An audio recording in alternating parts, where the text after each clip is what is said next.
Welcome to BSL 10, everybody. I am Nyokin, and joining me is the Big Jip. It feels like not too long ago I was playing in BSL 6, yet here we are in BSL 10, the final season, $5,000 prize pool, and we have all of the best players, a culmination of the best from 7, 8, and 9, and we have Koget rounding out our final 32 players, winning the last chance tournament.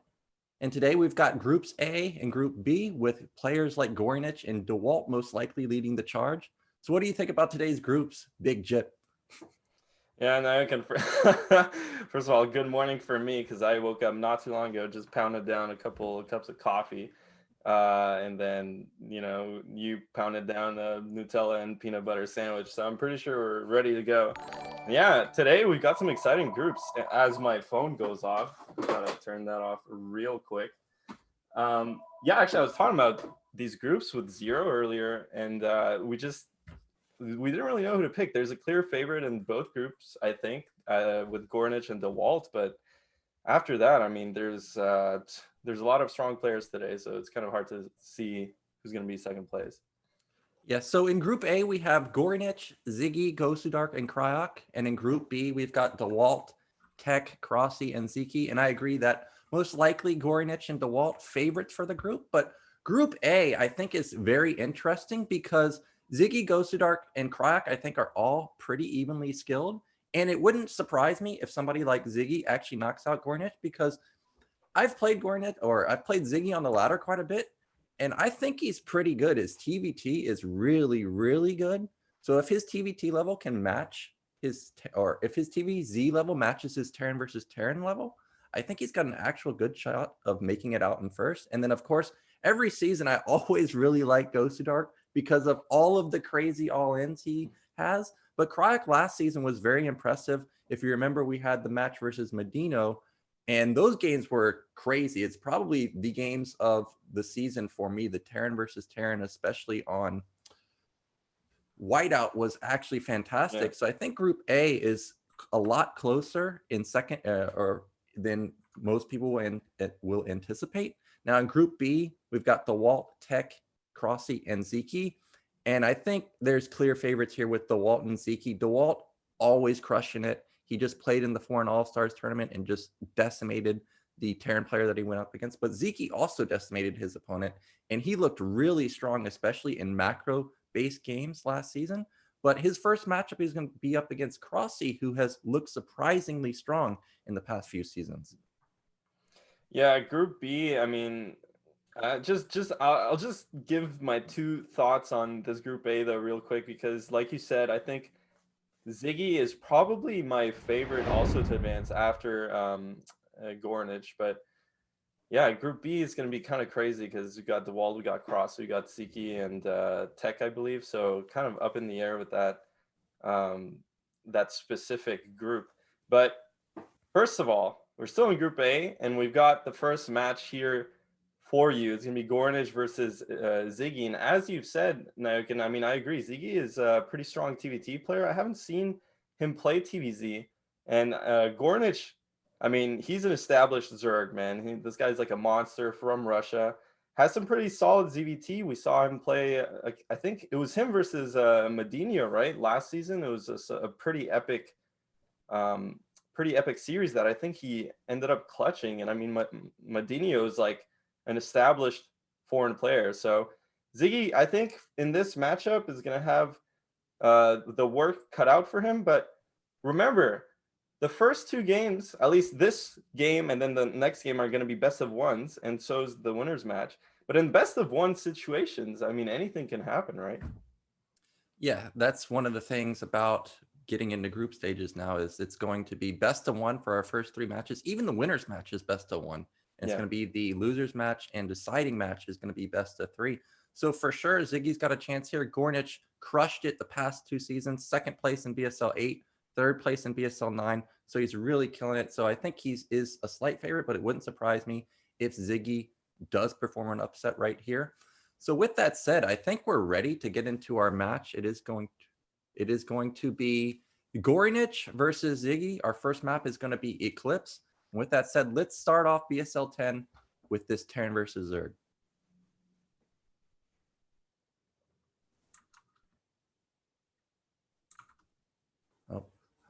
I actually forgot that it is live. It is not like the previous seasons where we are casting from replays. So they are getting into it just now.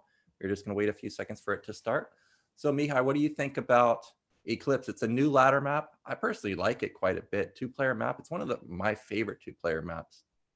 Yeah, I mean, it's this map is pretty crazy. I do like it as a 1v1 map. It's actually much more dynamic than you would expect, and it's pretty balanced. But it looks like we're actually going into the game right now. So Gornage versus Ziggy on Eclipse. So in the top right, we have our Polish Terran player. It is Ziggy. And in the bottom left, we have our purple Zerg, an absolute monster the past couple seasons of BSL, looking to continue his reign of terror. It is Gory Niche. So Eclipse, a new ladder map.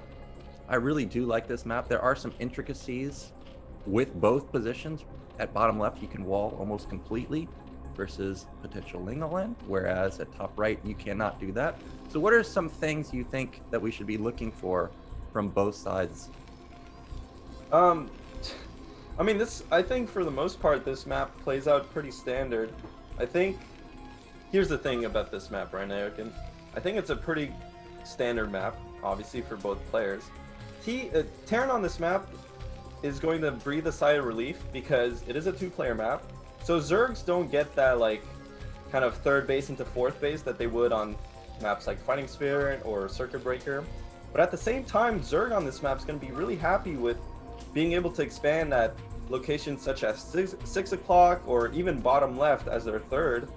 They have a couple of expansions to choose from, and those expansions are high ground expansions, so they're very easy to defend, and they're also very compact. So you could have even lurkers at a ramp, and they're going to also be defending against drops. So in that case, like in that sense, these bases are pretty defendable. Now, obviously, always on 2-player maps, the big deal is going to be kind of the fourth base for the Zerg. Can the Zerg take that fourth base? Where's it going to be? Can Terran deny it? So I'm going to be looking, if they get past kind of the mid game here. And actually, we're getting a first-person feed here from Ziggy live, man. This is pretty crazy, eh? Yeah, this is something I've really been waiting to see, the first-person view, similar to what we got to see in Pro League in the Korean scene. So this is a really cool feature that has now been implemented in BSL. I'm really looking forward to see some types of big fights, seeing how the players react to some huge fights in the center of the map. But we do see that both players have scouted each other. Ziggy has actually gone for a gas opener. We do see that it is going to be a factory coming in pretty soon. And for Gornage, he's just playing pretty standard. He went pool gas, pretty fast gas off a 2-hatch. Factory's going to come down for Ziggy. And this map, I like what you were saying with the high ground. It kind of reminds me of Gladiator in that sense, where there were a ton of high ground bases that you could easily secure. And this feels like it would be a map made for somebody like Jaeyoon, who likes to just take... He doesn't always take the same expansion. You can take bottom middle, you can take bottom right, you can take mid left, you can take top left. One of the things about this map is top left, there's double gas there. So if Zerg gets that base in the early stages of the game, good luck, because they're going to have so much gas coming in for them. Yeah. Now you can actually, have you played mech on this map at all? Yeah, so mech on here, any 2-player map, my opinion, is if you can play mech and split the map, you're in a good position. But because of just how spread out it is and how hard it is to like actually bust anywhere, I don't think that this is the greatest mech map, but I have seen it been played by players like Light with great success. So we may see Ziggy just go for pure mech. We may see bio switches. We've actually been seeing more mech into bio play, at least from the pro VODs that I've been seeing. Yeah, maybe Ziggy has something like that up his sleeve here. Now, both players playing pretty standard. Ziggy, though, his expansion is pretty delayed. He went for that bunker, which normally you don't go for. It's a very safe play. I mean, I totally understand it because, doing this build order, Ziggy's pretty much safe against most Ling all-ins, most early Ling aggressions.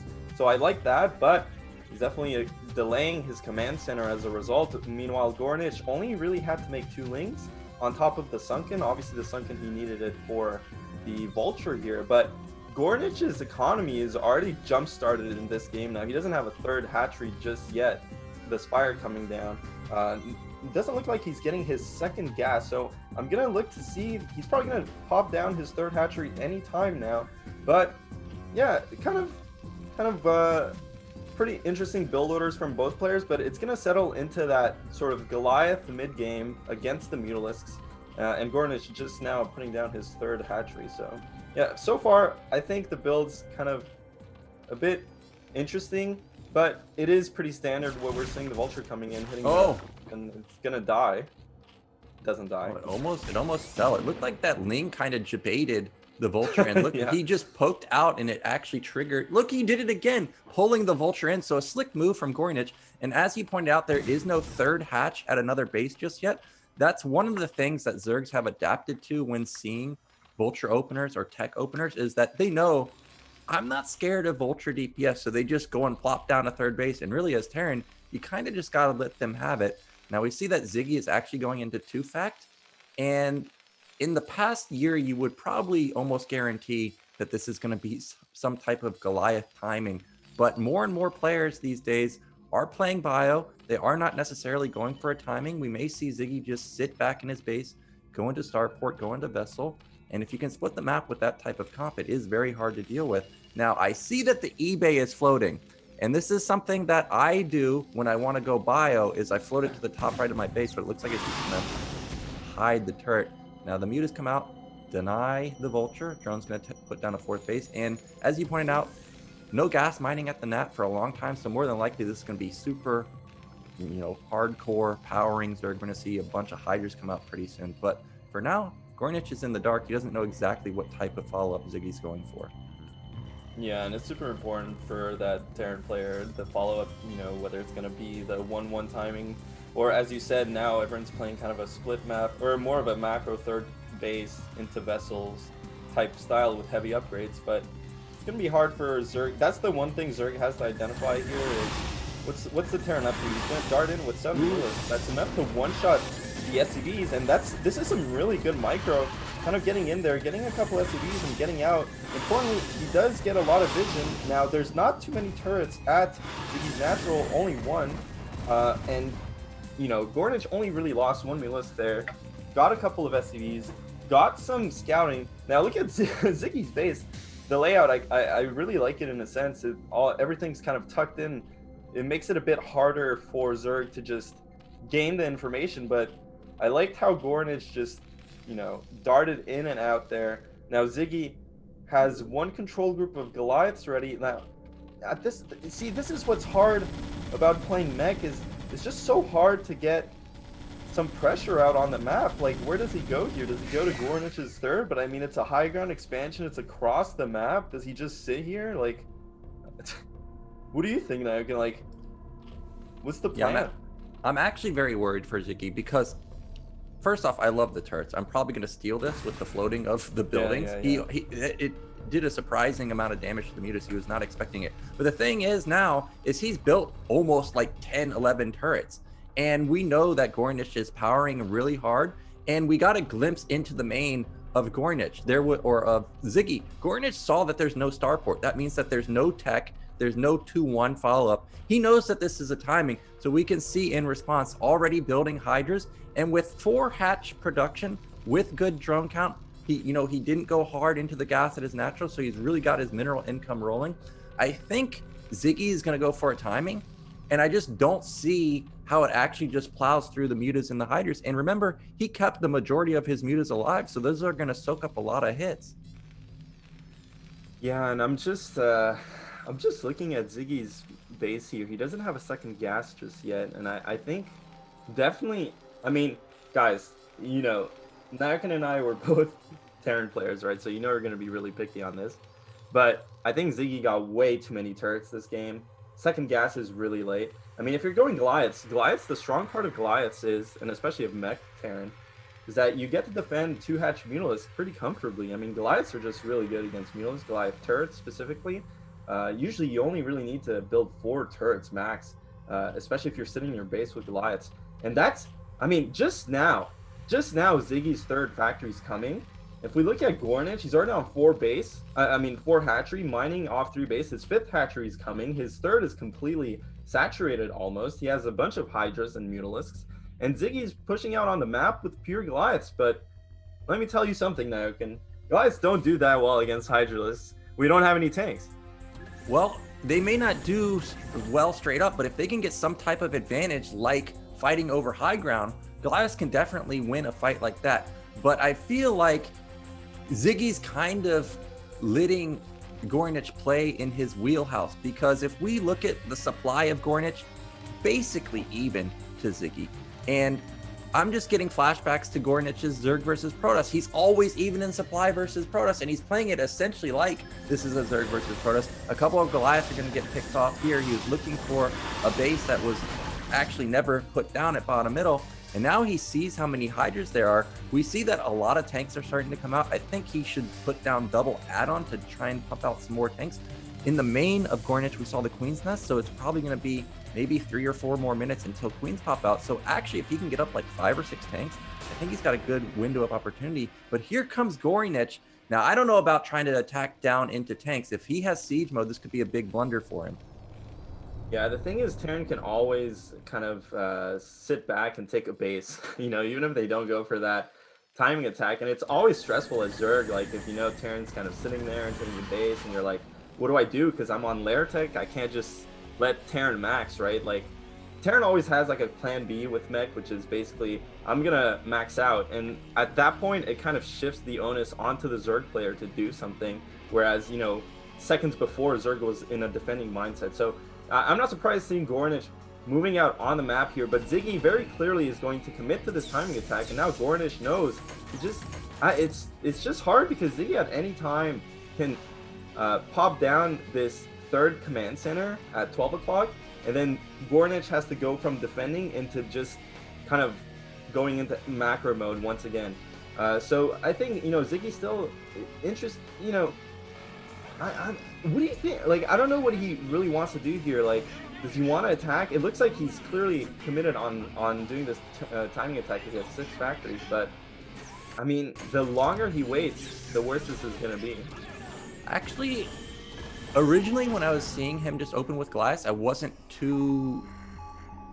really liking it, but the more I'm watching it, the more I'm liking it. Here we go. He's going to intercept Gornich's counterattack, and I love this play, and I love how Gornage was positioning for a counterattack. One of the weaknesses of mech is they can't be everywhere. So what Ziggy needs to do right now is lay down a ton of mines and then go for an attack, because he showed that it was going to be a Goliath timing. So Gornage in response has built Hydras the entire time. If we look at his gas, it's extremely low. So there's no potential for him to have something like 5, 6, 7 queens to pop these tanks. So the longer Ziggy sits here and builds up his tank count, oh, it looks like we might actually have an engagement. Mine connects with a couple Hydras. But actually, the longer I'm watching this, the tank count gets higher, whereas there's no queens. And if it's just pure Hydra versus like 10 tanks with 1-1, I don't see how Gornage wins a straight up fight. Yeah, you're totally right, actually. The more I'm looking at this, the more the Terran Death Ball is just looking incredibly scary. And Gornage, the thing is, sometimes you get stuck into this making units limbo as Zerg, and you don't really get the tech. In terms of queens, you don't get more production. And here, suddenly, Gornage is letting Ziggy get into such a prime position, gonna use that high ground and kind of cut off reinforcements. But Gornage with kind of a flank, this is going to be really good if it works. I don't think he's going to go for the counterattack straight up. I think he's just going to flank this army, and he's going to have units coming from 3 separate angles. So, you know, if Gornage controls it just right, he might have enough to break this. But look how many tanks there are, and there's Vultures and Goliaths to buffer for them. And Gornage is pretty much... Oh no! Queens. He's got like 20 seconds for all these queens to have energy, and once they come in, that's going to be goodbye tanks. And there's a huge flank. There's 4 angles from the high ground, from the low ground. Here come the queens. Can they pop in the tanks? The one goes down. Looks like there's not really that many queens that have energy, but this is it for Ziggy. He cannot reinforce. Hydra's getting on top of all those tanks, and I think that Gory Niche has done it. He just overwhelms the Terran army. We can see a line of yellow coming across the map, but that's only Vultures. Oh my god, this actually looked really scary for Gornage for a second. But then suddenly we looked at his base, he had 8 queens. those queens popped 4 tanks before the fight even happened, and then Gornach was rallying Hydralisks from 3 sides.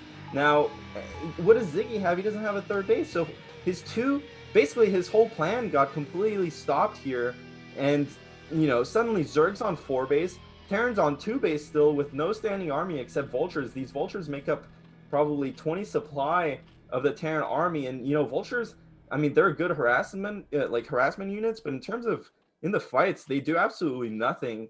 Completely died at Hydralisk. They do soak up some damage for the tanks, but yeah, I mean, this is gonna be really hard. Ziggy needs to. The thing is, when you go for this 6 factory play, also you don't even have a follow-up upgrades. So Ziggy's on 1-1, Gornage is on 2-0, probably going on 2-1 now, and he has queens. So the longer this game goes, the better Gornage's chances are looking. Well, we've got another attack coming in for Ziggy. He knows that he has to do something, but those queens are again within 20 energy of popping 4 out of these 6 tanks. There goes one of them. Tank Vulture versus, mass Hydras. It's an okay comp, but you need an overwhelming amount of tanks, and it looks like there's just way too many Hydras. I wouldn't be surprised if we see a tap out right here. Ziggy is building a command center, is building a starport, but he doesn't have the econ, I don't think, to try and go for some type of split map play.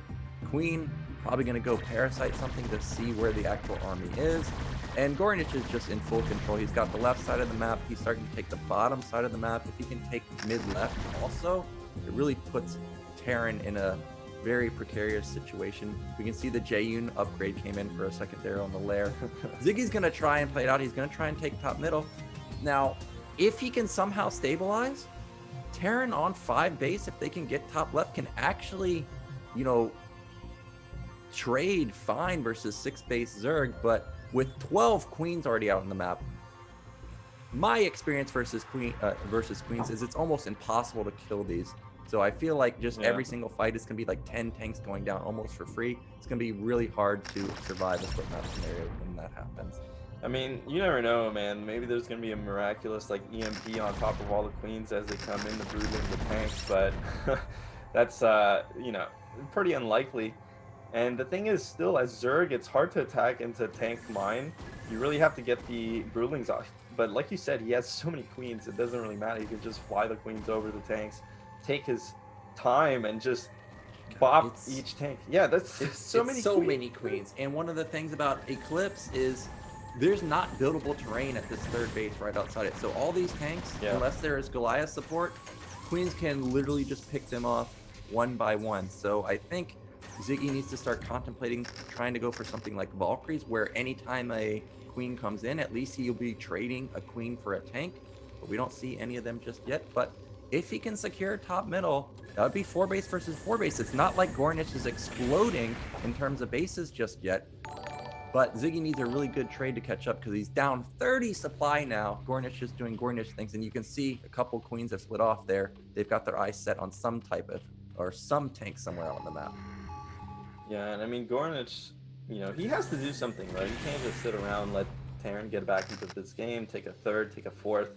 Because, obviously, this map being a 2-player map, you can split it as Terran, and mech late game is really strong, so Gornage has to find an attack, and it looks like you see the Warlords are spotting for the queens to get that Broodling clone off. He's A-moving the Hydras so early, way before the queens get there, but he has so much stuff. I mean, look at that. There's like 2 control groups of Hydras coming from each side with the Broodlings coming onto every single tank.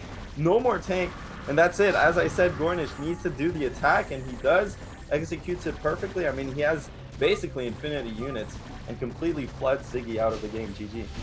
Yes, GG from Gory Niche, or from Ziggy. Gory Niche is going to take game 1, and that was just patented Gory Niche right there. He just has an overwhelming amount of units. We've seen him in Zerg versus Protoss versus players like Bonnet, just killer macro. There was no point in that game where he was actually down maybe more than 5 supply. So really nicely done from Gory Niche, and as expected, he's looking like he's going to be the favorite for this group. But Ziggy looked really strong. The original opener, I was a bit skeptical with the Goliath, but I think it was pretty interesting how he forced out so many Hydras, but unfortunately needed to go about 30 seconds faster. Then the queens aren't there. Then he probably kills 2 of the bases. So I actually really like the play from Ziggy. Yeah, it was really scary actually for a second. Like, The thing is, it seemed like the push was so late, but you have to realize, I guess, when Terran just kind of keeps massing like that off of 2 base, and Zerg also keeps massing, but only on Hydralisks, eventually the Terran ball gets pretty huge, and like it's really scary. But Gornage with the foresight to get the queens in time, because you have to be like, as a Zerg player, you have to be like, okay, this production round here, it's not going to do anything for me. I'm investing this into the future in terms of the queens. And as soon as we saw the queens in Gornage's base, I think all Zerg players were like sighing. They had a sigh of relief because like, okay, so this is how we're gonna answer this push. But it was looking really scary, man. It was like for a second I thought Ziggy would just plow through the Zerg scum, but he didn't because the queens just completely obliterated all the all the units. So, but really well played actually from Gornage, and that was actually a pretty close. It was a much closer game than it looked. Yeah, so he is going to move into the winners bracket, and our next matchup is going to be Gosudark versus Kryok. Gosudark, you never know with this guy. He always, there was one season, there was a couple seasons ago where he was on the brink of eliminating True Touch, and True Touch, I think, ended up making it to the finals or winning that season. Whereas last season he kind of dropped out pretty quickly. But last season, one of the players that impressed me the most was Kryok. His TVT was really good. So, and his TVZ is always really good. So we'll have to see how he can go up against Gosudark here. Gosudark, very, very scary, very sneaky. But one of the downfalls of Gosudark is if you can sniff out what he's going to do, you're going to be in a good advantage. So let's get into our next matchup. It is going to be Kryok versus Gosudark. Man, these these graphics are real nice. I really like the color scheme and everything. Like it's just amazing. And just look at the bottom there. We've got a bunch of sponsors also, Wikipedia Esports Fund, Blizzard, obviously. But just look at it's so beautiful, man. But honestly, Gosudark versus Cryoc, like you were saying, it's PvT. So it's always, and Gosudark is such an aggressive player. So it's always going to be really tricky. And Cryoc, I don't know, he doesn't strike me as like an aggro player, right? He's like a bit more of a macro player, I think. Maybe he likes to go for 2 bases. I don't know. Have you seen him play TVP much? So I don't remember him playing TVP. We've got to look at the profiles. Actually, only 2 matches versus Protoss, whereas we've seen Gosudark go up against Terran quite a bit, go up against all the races quite a bit. Gosudark consistently in the top 16 every single season. But maybe this is the season that he makes it to the round of 8. Maybe this is the season for Kryok to actually make it into the round of 16 or beyond. But are we ready to get into our next match? It is again going to be Gosudark versus Kryok on Eclipse. I think we should be getting into it pretty soon. Yeah, so probably another minute or 2. But yeah, this is going to be exciting. I mean, honestly, who do you think is favored here? I feel like it's hard to call. I think they're probably around the same skill level. I think if things go more standardly, I think I would favor Cryoc, but like Gosudark is just so scary to play against because he can just whip out anything, and in PvT that can be really oppressive. Yeah, so I'm not too sure of his Terran versus Protoss, but Gosudark he's always very deadly. I always think about all the I've played versus him on the ladder. I think you should not go gasless expand versus this guy. Because when you do, you know he's going to go for an aggressive build. And the problem is it can be 1 of 100. There was one game where I saw him open Citadel. I'm like, oh, it's a DT rush. I'll just build a turret. And then it was 4-gate speed zealot. And I had 1 tank. So you've got to be very careful versus someone like him. So I think if Kryok wants to get a victory here, he needs to play ultra defensive, something like 12 fact. But maybe Gosudark will pull out a macro game, Oh, are we starting? Okay, I think we are starting now. Next match is going to be Gosudark versus Kryok on Eclipse. Let's get into it.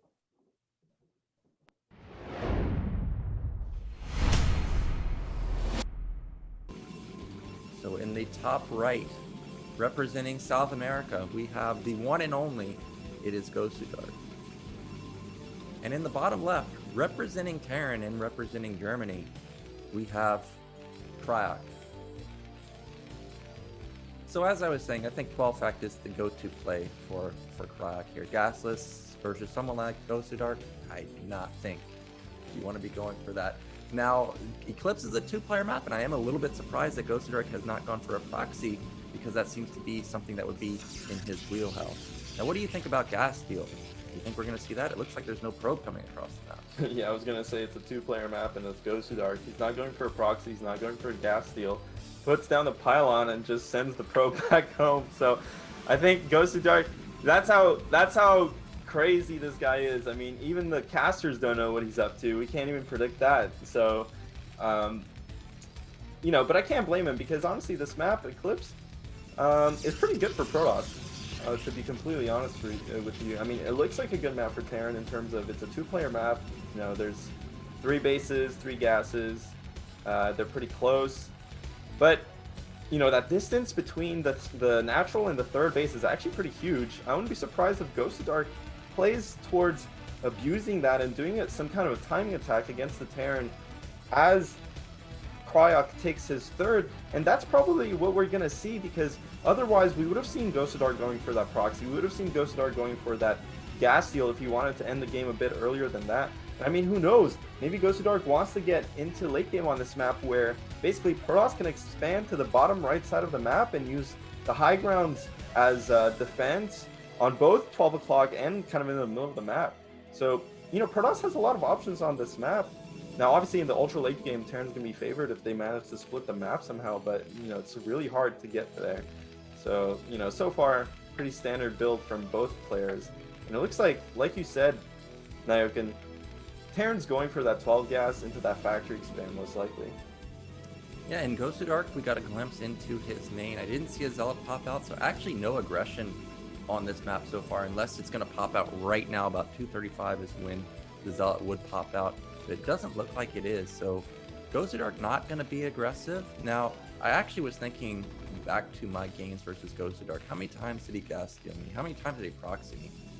I actually can't think of one. He generally just plays pretty standard opener, and then actually goes for like a very sneaky follow-up, like proxy Citadel or proxy Robo. Now, Kryok has pulled off of gas in his main, so it is not going to be any type of 2-factor starport play. He is just going to play pretty standard.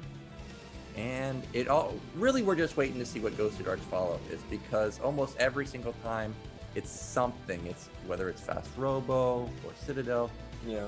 But so far, it looks like we may actually have a Nexus come down. And, you know, last season I was talking about how aggressive Oyaji was. Every time, the first time I played versus Oyaji, he 7-gated me in the middle of the map on Circuit Breakers. So I was like, okay, this guy's the most aggro player in the world. But then ended up playing macro games in almost every single game in BSL, so maybe that's what Gosudark's going for. Whoa, yeah, but we're talking about what's Gosudark doing. I'll tell you what he's doing. He's getting this probe inside this base, sees the add-on on the factory, and sees SVs go back on gas. So that's like, it's really weird from Cryoc, because he has a bunker at the... Okay, he's actually going for a command center, so... For a second, I thought maybe he was going to go for like a delayed 2-factor or something like that, but it looks like I think he's just going quick tanks and siege mode. That's really all this can be for. So really ultra defensive. Meanwhile, Gosudark at his base is going for that 3 Dragoon expand, or is that a Dragoon coming back from the map? No, it looks like it's a 2 Dragoon expand. So playing really standard. And yeah, I mean, surprising game. I think Cryoc is playing really defensive though, so you can see the Gosudark, kind of the Gosudark X factor at work. Yeah, the Gosudark definitely playing to his image here. It was a 28 Nexus. It's basically as standard as it gets. It's super safe versus any type of timing. Kryok actually hasn't over-responded. If he gets siege mode here, I think that's fine. That's pretty much my go-to build these days on the ladder, is just go straight siege mode. There's no eBay for him either, so he's read the build correctly. He realizes that he doesn't need a fast turret.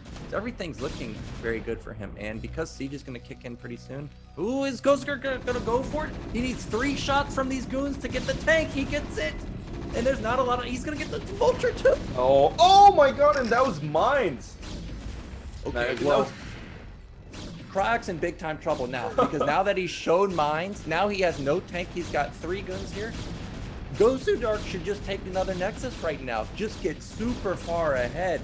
These vultures can't do anything. He's got to be careful with these goons. So one of them is very low. So There's really only 3 nice SCVs snipe. repairing it. He's not the repairing it. bunker's He's dead. just- Oh, Okay, he gives now- up the bunker because he thinks he has enough defense with just these mines. But the thing is, I mean, if Protoss can maybe demine this without ops, okay, a bit too scared, a bit too aggressive there from Gosudark, but he gets in range of these mineral patches on the right side. So this is really, I mean, this is terrible for Cryoc. I wonder what Gosudark's, it looks like he's just going for the robo and queuing Dragoons from both gateways. And Cryoc finally, a tank goes up, the mine connects. So Gosudark actually has to pull back because he knows there's probably a couple other mines. He has no observer. And somehow Cryoc, I mean, he doesn't outright die, but that was actually a lot of damage because he lost the first tank. He lost the vultures. He was forced to keep mines inside his base.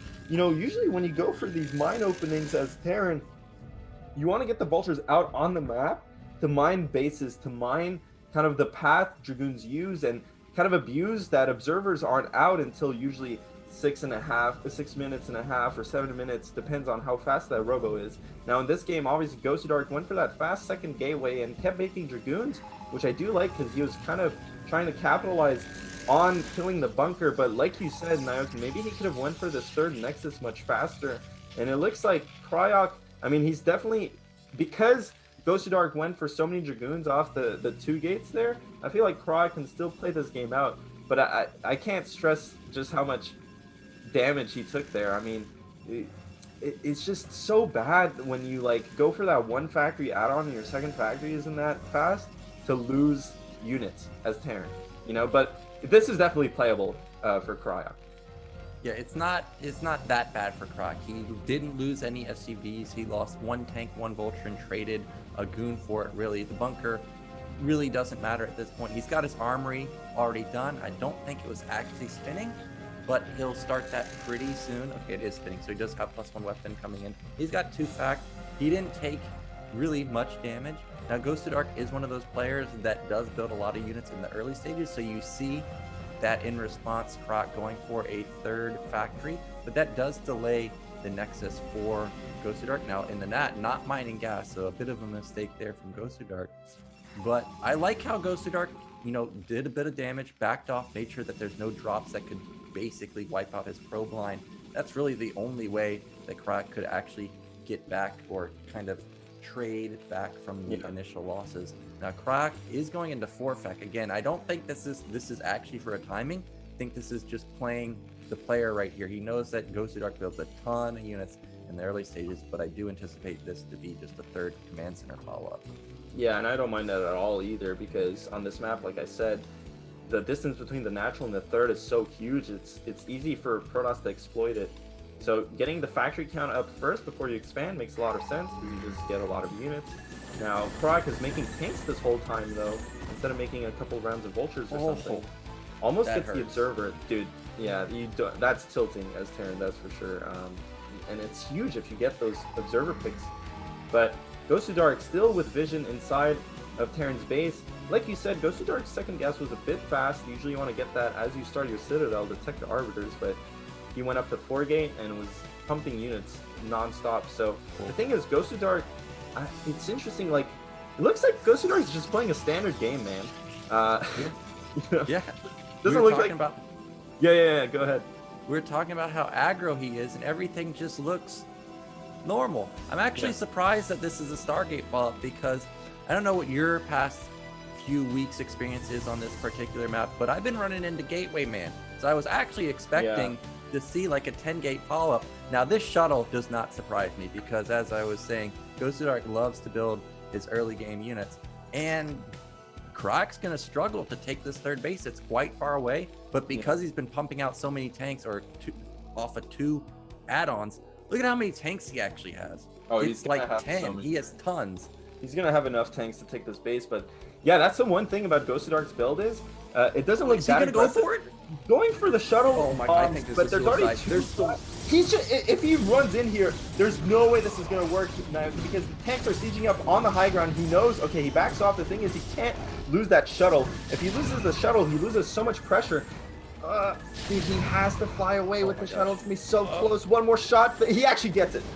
Oh my god, that's huge, dude. Yeah, he gets the shuttle, and actually Gosudark avoided a catastrophe because those 6 tanks on the high ground were not sieged for the majority of the fight. He only loses 1 goon there.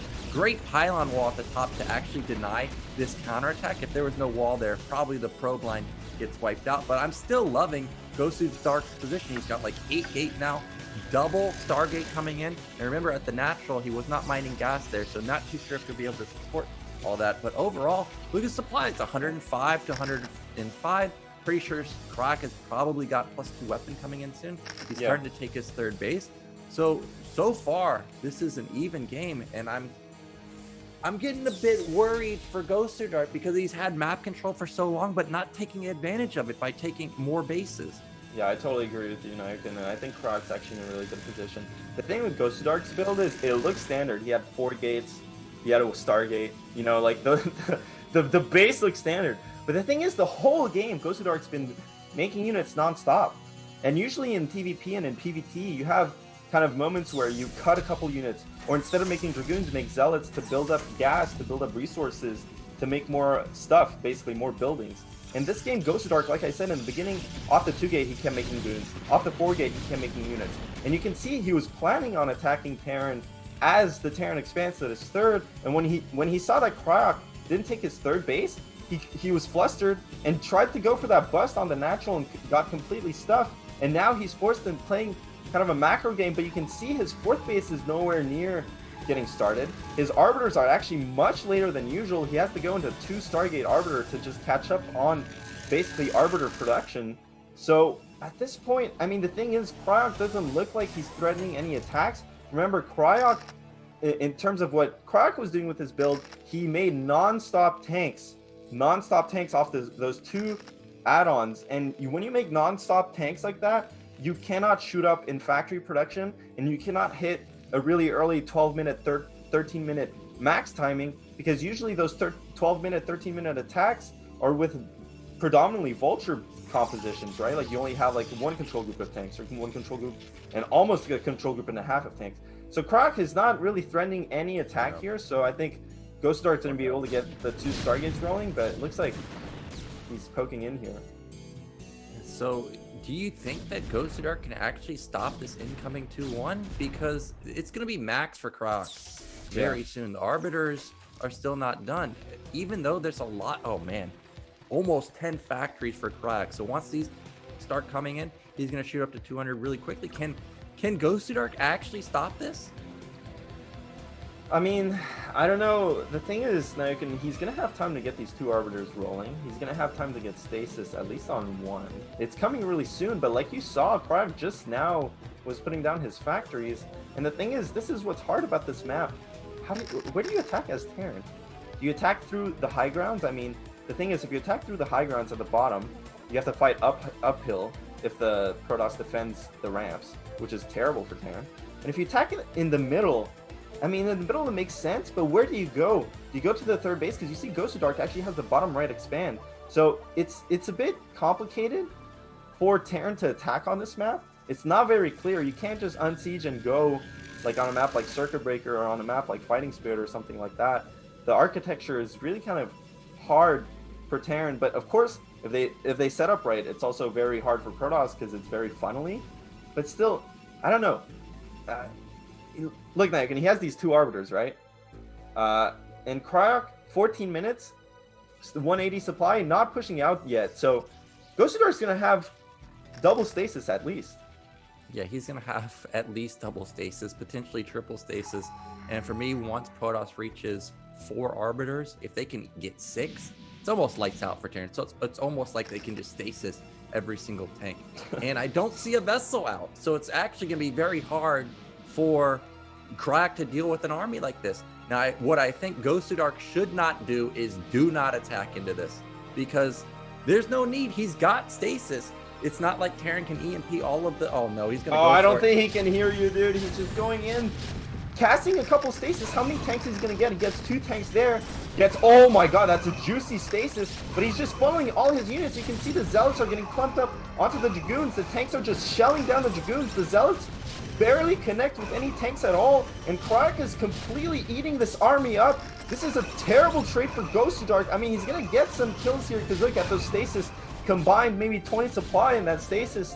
Nice stasis for sure, but I mean, besides that, look at the supplies now. Terran's up 50 supply. Dude, that was not a good attack. Yeah, this is the trade that Kryok wanted. He went down to 170, meanwhile Gosudark down to 120. And he blew all of his stasis there. He got maybe like 3 or 4 tanks, really. So now Kryok is in the driver's seat. We were talking about what angle does he attack from. Doesn't matter now. He should just go for it. He got 2-1 also in the middle of that fight too. But if he delays, the Arbiter count is getting bigger and bigger. If I was Kryok right now and I traded so well, like dipping barely below 180, it's just go time. And I think he just needs to go for the throat here. If he goes to the main, he cuts off reinforcements, he can pick off top middle, and then basically Gosudark would be down to almost 1 base mining at bottom right because the main and naturals can be almost mined up. I don't know how you stop this army. This is a devastating army. Yeah, and I mean, like you said, he can just go up these high grounds because look at his supply lead. It doesn't matter what Protoss throws at him. He's going to win any fight.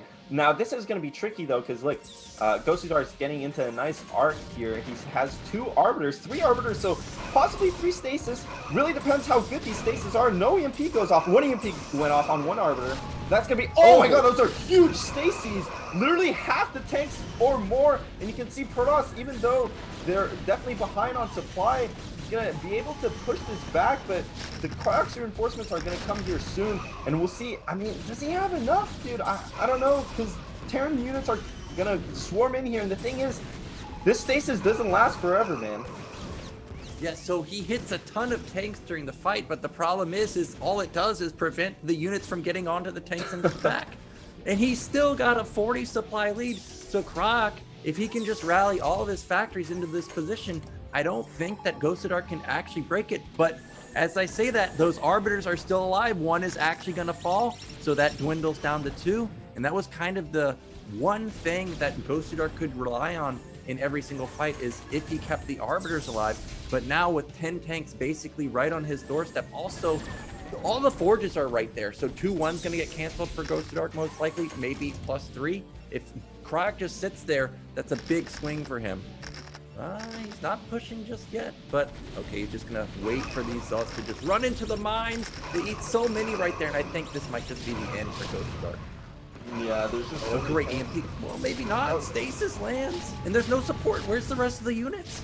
Yeah, he's maxed. The stasis landed way too late, though. I mean, he had so many zealots, and you saw it. Just so many tanks completely shelled those zealots out of existence, just obliterated them back to ire, to be put into dragoons or something to come back onto the battlefield. I mean, those guys got completely melted in that fight. And Kryok behind this, taking a 4th finally, but it really doesn't matter what Kryok does here. He only has 1 game plan in mind. And keep in mind, on this map, the thing is, usually on other maps, Protoss can actually start building bases kind of in all corners or all around the map. You know, even on Sofid, they can build in another main or something. But on Eclipse, there's nowhere else to build your buildings. So Kryok has a very specific goal here, and it's to reinforce this position and eventually crack the main. I mean, this is the only place Protoss units can come from, and it doesn't look like Gosudark is trying to go for some kind of sick recall or something to come back. He just wants to brute force with stasis onto this contain, but the thing is, he's not, after that first attack right now, he hasn't been maxed since, and Kryok's just been maxed. Look at this Terran army, man. It's huge. Yeah, it's massive. And luckily for Gosudark, he has a lot of Arbiters, so he just blew one of the stasis on top left. Here he comes. Oh, the EMP is perfect again. It hits 3 Arbiters. Now with no stasis, how do you actually break it? I actually don't think Kryok's going to lose a unit. GG from Gosudark. And that was just perfectly done from Kryok right there. Waited for his opportunity. He knew Gosudark is one of those players that likes to make something happen. You saw it with the shuttle. Yeah. You saw it with the max attack. And once Gosudark blew it or kind of just threw his army at him. Kryok instantly countered, and that's exactly what he needed to do. Yeah, that was a pretty Gosudark game. You know, sometimes Gosudark's aggressiveness totally wins him games, right? That even he maybe shouldn't be winning. But in that game, you saw he got like way too complacent. Really, like even in the early mid game, trying to go for that third base bust, didn't see the third base there. Oh, I'm just gonna run into the natural. Oh wait, there's 20 tanks on the high ground. Then you know he got flustered there, and then got maxed. First thing he did was try and bust the Terran position again, but it was way too late. So, I think if he played a bit more passively there, there definitely were more chances. But unfortunately, kind of way too overeager to take that fight. And Cryoc, with some nice macro play, took that third, had a huge army, and then as soon as he got that advantage from the big fight, he just converted it into a win. So really nice from Cryoc. Well, Gosudark's not out yet. He is going to be knocked down into the losers bracket where he's going to be facing Ziggy. And in our winners match, we are going to have Gory Niche versus Kryok. Now, I was looking at the profiles, and Kryok, even though, every season, his TVC looks really good. His win rate is actually, it was like 3-10 versus Zerg. So going up versus someone like Gornage, it's going to be really tough for him because Gornage is top tier Zerg these days. But he does have a chance. He looked really good last season. He looks good so far in what we're seeing versus Gosudark. Who do you think is going to win in our next matchup? Is it just Gornage? Is he just unstoppable? He's just got such impeccable macro. Yeah, I don't know, man. I mean, I haven't seen Krog play TVZ too much. I think Gornage is at home for sure when he plays versus Mech, because it's very like ZVP kind of gameplay, like only has the macro and stuff. I think we've seen Gornage be a bit weak in this. Oh no, it wasn't Gornage that played. Sorry. I was gonna say one of the previous games we saw, but it was True Touch versus Kare actually. So totally completely different players. So Kryok, I really don't know what his TVZ is like. And Gornage, I mean, I know that Gornage has a good ZVT for sure, but I think he was really happy to play against someone that went mech in terms of Ziggy. So we'll have to see here as we get the player screens yet again. Now, just quickly looking at their stats, though. I mean, Gornage, again, look at Gornage's stats, man. Like, actually, Kryok also has a pretty decent win rate versus Zerg. Now, he doesn't have that many games played, but it looks like, just from looking at their stats, it looks like this is a good matchup for Kryok. Yeah, actually, I got it mixed up. It's versus Terran. It's 3-10. Last season, he looked really good versus Medino, but Crockett was in the same team as Eon Zerg, so his Terran versus Zerg has got to be good. And I agree. Versus Gornage, who has killer Zerg versus Protoss, when you play Mech versus Gornage, it's essentially almost playing the same thing as ZVP. You just pump out those Hydras, you pump out, mass muted. You just get your econ really rolling. But Kryok is not one of those players from what I remember. He's definitely somebody that loves Marine Medic, somebody that will 5-rex you. So I think that this actually could be a good matchup for him going up against somebody like Gornage, where Gornage cannot just go mass Hydra into bio. But you never know. Gornage looks really good these days. 2nd place in season 8, 3rd place in season 9. This could be his season for sure. So with that said, I think we're getting ready to get into our next game. Yeah, so we have maybe another minute or two to wait here. But yeah, like you said, it could be Gornage's season, but it could also be Cryoc's breakout season, I mean, Cryoc's kind of been a staple of the Starcraft non-Korean scene for like a while now, right? So, I mean, all of these players have been kind of, just the top European players. So, and I mean, Cryoc's not as you saw, Cryoc completely dismantling Gosudark there, and usually a pretty difficult matchup because TVP against Gosudark, I mean, it is pretty scary, man. You don't know what's flying at you. What's in that shuttle? Is it zealots with a bunch of goons? Is it DTs? Is it reavers? Who knows what it is? But Kryok kind of confidently played that out and played really well. So I'm excited to see here what he does against Gornage. I mean, honestly, I just don't know what to expect. I mean, they're both really strong players, but I haven't seen them play. Thing is, Nyokin, we haven't been casting together too long, but when we have been casting, it's mostly been PVZ. So I'm pretty excited that, first of all, Today we're getting a couple Terran players, but we get to see everyone's matchup against Terran much more now. So I don't know what to expect, man. I'm excited to see. I hope Cryoc plays Bio is all I will say. But it looks like we're getting into the game just now. So Gornage against Cryoc in the winners of Group A. Yep, so here we go. Next matchup, Kryok versus Gornage. This is the winner's match. Best of one. So definitely Kryok can make an upset here and get out in first place. But he's going up against the beast in Gornage. Gornage looking so good. So let's get into it and see who's going to make it out in first place of Group A.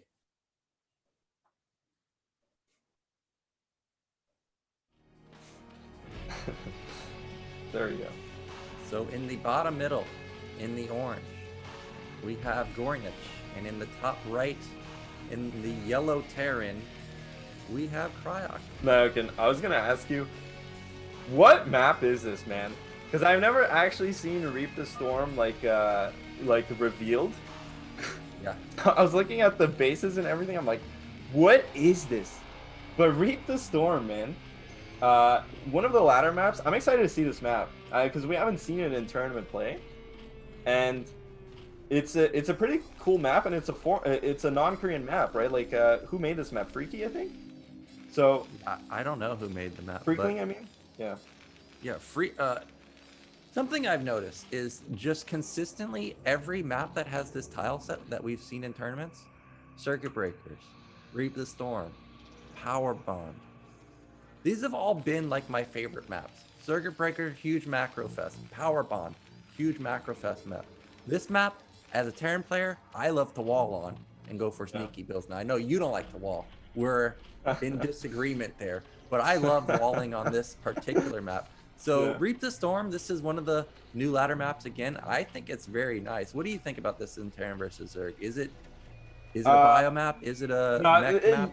You know, I should have paid attention to what map we were gonna play, Naokina, because the first thing, I was like, I hope I see bio from Terran. I hope I see bio from Cryoc. And Gornage is really good against mech. But the reality is, man, honestly, I think this map is a mech map. I think bio is terrible on this map. I think mech is actually really good on this map. So I would want to see mech. But it doesn't look like we're even going to get that because Kryok's not taking his gas unless he plans on taking like a command center first and then getting a late gas, which would be pretty scary. Usually that's really risky because you open yourself up to a lot of all-ins. But yeah, I don't know, Naokin. I really like mech on this map. Yeah, we do have bio coming in for Kryok. Oh, actually, we're going to have a switch into first-person view coming in from Gornage. He did go for 2 hatch again. He did go for pool before gas. I guess respecting the potential for Kryok to go for an 8 rack, you don't want to delay your pool at all versus something like that. Now, he did get an Overlord in position very quickly over the ledge, so he sees that this is just a standard bio command center timing. This is not going to be 12 gas or anything like that. Now, if we think back to, I think even just last ASL, Flash was going for delayed mech. Now, I don't think Kryok will go for that, but that is a potential option for him. If he was going to go for it, the gas should have already been put down by now. So this is going to be a bio play. Now, I was actually thinking back to the Ziggy game that we just saw on Eclipse. Yeah. Top right, I actually really like mech on that particular position because in my experience, it's a nightmare to deal with Mutalisk. Now, what do you think about Mutalisk on Reap the Storm? Is it as deadly as the top right position on Eclipse? The thing with Reap the Storm, right? The thing with Mutalisk, okay. Here's the thing, Nick. I'm giving you the download. Yeah, hit me with it. Yeah, the Gypsy special, okay? I think on Reap the Storm, the big problem is, unlike other maps, is that your natural doesn't completely cover a side of your main. So it's kind of like positioned weirdly, where if you have turrets in your natural, the Mutalisk can like circumvent it in like a really big angle. It's not like on most maps where like Eclipse, your whole main is kind of hugging the right side of the map, and your nat is also hugging the right side of the map. So having turrets at your natural prevents a particular angle of attack. See, Reap the Storm, the Mutalisk can actually go behind the natural and also like from in front. So the point is, it's much harder to defend against Mutalisks on this map, which is why I don't think, why I don't like bio on this map specifically. So I'm going to be looking for Gornage to really abuse that. But if Cryoc can somehow like survive the Mulus harass, I think I don't know, man. I don't have much experience on this map, and I don't really like the idea of this map. It's really open, and there's a lot of bases for Zerg to take. So like Bio just it seems scary to me, but maybe Cryoc can pull it off, man. Like I don't know. Well, we see that Kryok is going for standard 2 racks. It is standard 4-minute academy. Basically, what I really like, and I think at mid left, that's a drone going to be putting down a hatchery over there for Gornach. So he's already taking a third base. This is one of the hardest parts about dealing versus 2 hatch is they can almost take a hatch for free, and really the Marine medic doesn't hit fast enough to deny it. So this is going to be a third base going up for Gornach really easily. His Mutalisk can be coming out pretty soon. Croc is playing this as standard as you can basically play it. Third racks coming in. Probably within the next minute or so, we're going to see another factory, or we may see a couple more barracks come down. That SCV looks like it's going to be putting down a barracks, actually. Oh, nope, it's probably just a turret. Yeah, I mean, Now, what is that? Oh, Hydrogen. Okay, there we go. Into Hydrogen. So Gornage is actually not going to stay on Mutalisks at all, and honestly, that's good news for Cryoc. Like I said, I really think the hard part of this map for Terran is defending against Mutalisks, and it looks like Gornage not interested on staying on Mutalisks. Usually you see them, you know, the most standard I've seen Zerg play is they usually kind of start saturating the third base before they start putting down their Hydralisks then. But still, I think Gornage is going to go up. I mean, obviously he's going to go up to like 11 Mutalisks or something like that. But it looks like he even maybe started Lurker aspect right away. I'm not sure. Wasn't really paying attention to the resources, but he doesn't really want to stay on Mutalisks, maybe not feeling too confident in his micro. It is turn rate 24 though, to point that out, so both players will be able to micro as well as they can. Now this is always a bit scary here for both players, but because Gornage is actually rushing to Lurkers, he has to be extra careful with these Mutalisks because he doesn't even have 11 Mutalisks. Cryoc standing forward, picks off 1 Mutalisk right away. And honestly, Nyokin, I think this is terrible for Gornage, man. The thing is, he's only on 8 Mutalisks. He's not making more Mutalisks. Cryoc is already in the middle of the map. This third base might actually go down right away, man.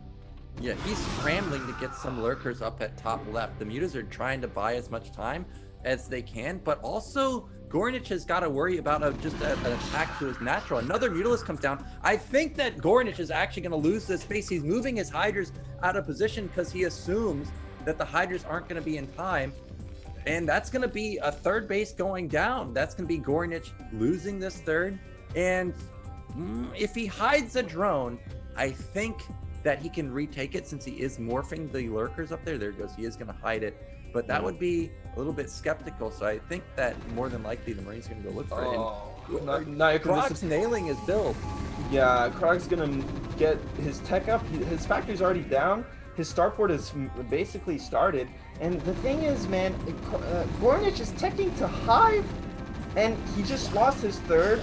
And the worst part of this is that Gornage is making Lurkers out in Africa, man, like literally out in the suburbs or something, just out in Narnia.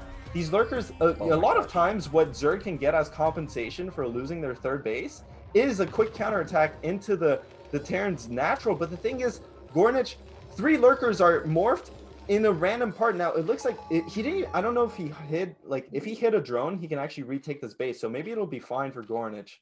Let's see. Yeah, this was a big mistake to not leave anything there to even just check if there's the hatchery being retaken. There were 3 Lurkers, so they would have had to burrow to kill the Marine. So for sure, he would have noticed it. Yeah. But Cryoc, regardless, he's hitting everything. He's actually following up with the tank timing. And if he goes with 2 tanks, remember, Gornage did not build a lot of Mutalisks. This is not, 11 Mutas where they can just 2-shot a tank. If he wants to kill the tank with Mutas, he's going to have to come in 3 or 4 times with the Mutalisk. So actually a real window of opportunity for Cryoc to just bust with a potential tank push. Yeah, but he can't wait for vessels, Nyokin. I mean, if he waits for vessels, that's so much time for Zerg to get defilers out, and as soon as the defiler comes out, I mean, okay, Greater Spire actually, he can hold this push if he uses the Mutalisks. to make Guardians at his natural, and his Defiler mount actually is really slow. Usually the Defiler mount comes out in time. Basically, if you wait for your vessel, the Defiler is going to have Dark Swarm, so this tank push really only really works with 2 tanks like right away. But in this case, it looks like Cryoc, he's so far up on tempo this game that he's going to be able to get the 3 tanks and the vessel probably way before Dark Swarm or Consume ever gets researched. Well, so this might be a game-changing move if this is hold position lurkers, because there's no vessels here and it is hold position lurkers. Yeah, he might get a huge clump of Marines, but that is the vessel gets in time. timing. Oh, and he even scans it, so he had a feeling there was something there. So, wow, this is gonna be really hard for Gornage to hold. His Defiler mount is down though, so Consume is on the way. He has to build Sunkens. He's gonna scramble for defense. But the thing is, Gornage, his production is so low. He has no third base. Loses all the Mutalisks. Now the Greater Spire is completely worthless. Now Kryok standing forward now. The thing is, Defiler is already out, waiting for that Consume, and I don't think Kryok is going to be able to break this in time. It's been really close. He has to be very meticulous. The thing is, he already lost most of his Marines, so only has 3 tanks there and like a control group of Marines. Can't just stem forward to kill the lurkers. And the thing is, the tanks aren't even shooting. They're not all shooting. So Kryok losing a lot of time with this push. Now, Gornage has that third base, has a Nidus there, so should be able to defend. Finally, the tanks get picked up. One's in range of the Sunken, though. Yeah, the push is actually going to be denied. The Dark Swarm is going to be up pretty soon. It is hard to unsiege and re-siege and push very quickly, but Gornage did get up top left, and he's starting to saturate it, but we see that Kryok is moving to the left side of the map. The loss of the Mutalisks is a big deal because they basically did nothing. So apparently the replay is broken, so we're just gonna be watching. Or the live game is broken, so we're just gonna be watching from Gornage's point of view. I guess this will be interesting because now we have no idea where Cryoc's units are. We know that they were moving to mid-left, but actually what I was gonna say is those Mutalisks falling, if he had actually just countered the natural, I think, like with Guardians, he would have been in a good position. He denied the push without having to use them at all. They all died, and he could have also just ransacked the net. Now we see a red dot has appeared. Looks like we're gonna have a bust on there. Meanwhile, Gornage is just gonna bust through the contain at the front, and Gornage is bringing it back. Yeah, this is this is gonna be something just casting from the one-sided perspective. It's really interesting, actually. We're gonna see how Gornage navigates or pilots through this situation. Playing it really well. You can see he's playing really fast. And managing everything well. I mean, consuming, the thing is, this is really a hard time for Zerg to play at, because they have to be very meticulous in terms of consuming individual lings, in terms of having enough defense at all bases, because at this point, look, the Zerg's completely out in the dark, right? Like, we don't know what's going on. As we switch back to the live game to just show you guys how broken the game is. I mean, it's not a representation of any reality except kind of a broken reality that Blizzard has to fix at some point. But yeah, I mean, the thing is, Zerg is playing in the complete dark at this point, and you never know when dropships are coming. Now, the one kind of insight that Zerg players maybe sometimes don't have, because they don't always play Terran, is that in this case, because Cryoc went for, and we see a Wraith, so because Cryoc went for the tank push, for a fact he doesn't have double starport that early. So it's kind of hard to commit to really heavy dropship plays, because we saw one vessel, we saw the Wraith. So the dropship probably nowhere near, coming, but, at some point, Gornage will have to kind of prepare for it. Well, we saw that Kryok actually pop those overlords overlooking the main, and usually that's a sign that a drop is coming. So Gornage needs to be prepared for something like that, but this could also just be a tactic for Kryok.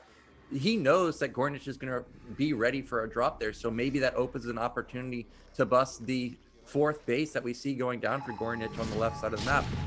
What I was remembering from what Kryok built in the initial stages was he was on 1 starport, so there may not actually be the potential for something like a quadruple dropship play, at least not just yet. Again, Marines are just sitting here, and I would be very cautious if I was Gory Niche, because it feels like a drop would be coming pretty soon. But we see again, Kryok is sitting outside that 4th base. it's really hard to know what Terran is doing. At this point, honestly, Zerg shouldn't care, right? Zerg's plan here is sit on 4 base, make sure you don't lose any of the bases, and saturate it all. He doesn't need to feel pressured to do anything other than kind of get his upgrades and get his economy rolling. It's all on Terran to either expand behind this or do some damage. It looks like Cryoc is playing really just passively here. So I'm assuming he probably has another base and is probably going to be playing into a macro game. You can see he has a lot of vessels here, 4 vessels probably in total. So looking to get some value with Irradiate, but you can see I think Gornage is going to stabilize here. Now this is the thing, after 4 vessels, you know, going into 4 vessels, maybe 6 vessels is kind of the maximum number you really need as Terran. And at this point, it's very possible that Terran behind this is going either into drops or even into Battlecruisers. Now, I think Gornage probably has the economy to deal with Battlecruisers just fine. So, you know, at some point, drops might be coming here. But, you know, like I said, Gornage doesn't really have to care about any of that. Oh, there's red in the base of the third base. There is a drop there, so he's actually got a lot of units. But Darkswarm already ready. If there's Firebats in here, he instantly pops the Nidus. He got the Nidus. He only has lurkers at his natural, so this might be a disaster situation for Gornage. He might lose this base, but the thing is, he only really needs to plop down. Look, so much Darkswarm everywhere, but he doesn't have enough to defend at his front, so Kryok going for the bust at the natural of this expansion, and it looks like Kryok is actually going to push through, and this is where, but does he have enough? I mean, Terran doesn't really have that many units here. Yeah, but he just pops the Defiler there. He doesn't have that many units. I actually don't know where the rest of his units are. It looks like there's, it looks like he is stimming, trying to bust through. If there were a couple Firebats there, I think Kryok actually just ends the game. Unfortunately for him, he had pure Marine, so all those Dark Swarms end up nullifying all the damage from the Marines. So close call from Gornach right there. If you lose your third base right before Ultras, that's a huge swing. Dude, Gornach is nuts. Somehow he like instantly rebuilt the Nidus, so he's gonna have a Nidus to keep defending this base. So Gornach playing out of his mind right now, and he's getting close to that big 4-base economy. Now the other, another drop is coming in, but units already in position. And the thing is, when you have units already in position, Zerg doesn't really care. Now Kryok is playing really well too. I mean, it takes a lot of APM to do all these drops and stuff, but he's just not finding the correct locations. Gornach is already in all the positions he needs to be in, and you can see Ultralisks almost on the horizon here, and Gornach getting some nice counter harassment onto this mineral only of Kryok. So honestly, man, it looks like Gornach is getting himself into a really solid position. His you can see his bank is pretty good. The only thing is his saturation isn't as good as he would probably want it to be. I think kind of over making lings, but at the same time you need to defend. But it looks like he's going to get into Ultras really soon.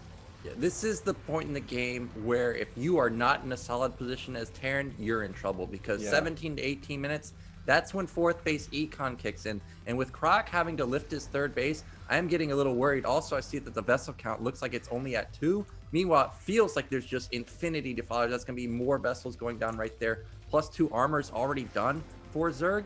And I think Terran has +3 weapon, but to be close to +3 at this point, Terran or Zerg should be feeling pretty good. Oh no, that's a devastating plague. Luckily, there's no Mutalisk to just instantly pop all 4 of them. But maybe Kryok can bust through. It looks like he's taking top left too, so that means he clearly must have top middle, which he does. So he actually has really good econ. Yeah, he has really good econ, man. But the thing is, what a replay! So look at that econ, dude. Look at that macro. He's got like the biggest army I've ever seen. Meanwhile, Zerg's 30 supply. No, but for real, actually, it's good for Terran to have this many bases. But the thing is, this isn't one of your typical 4-player maps where you can park a bunch of tanks on a position and defend 2 bases, right?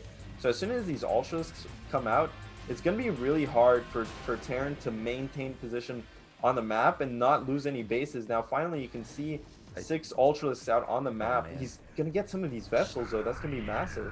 I think Gornach has just done it. One thing that I've been noticing this entire time is even though he's using all these Marines, have you seen a single tank?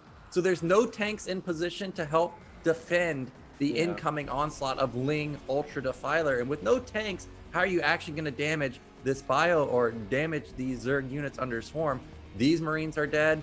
These Marines are dead. Ultra's just doing work. And now it's going to be Kryok basically on one base mining with only top middle surviving.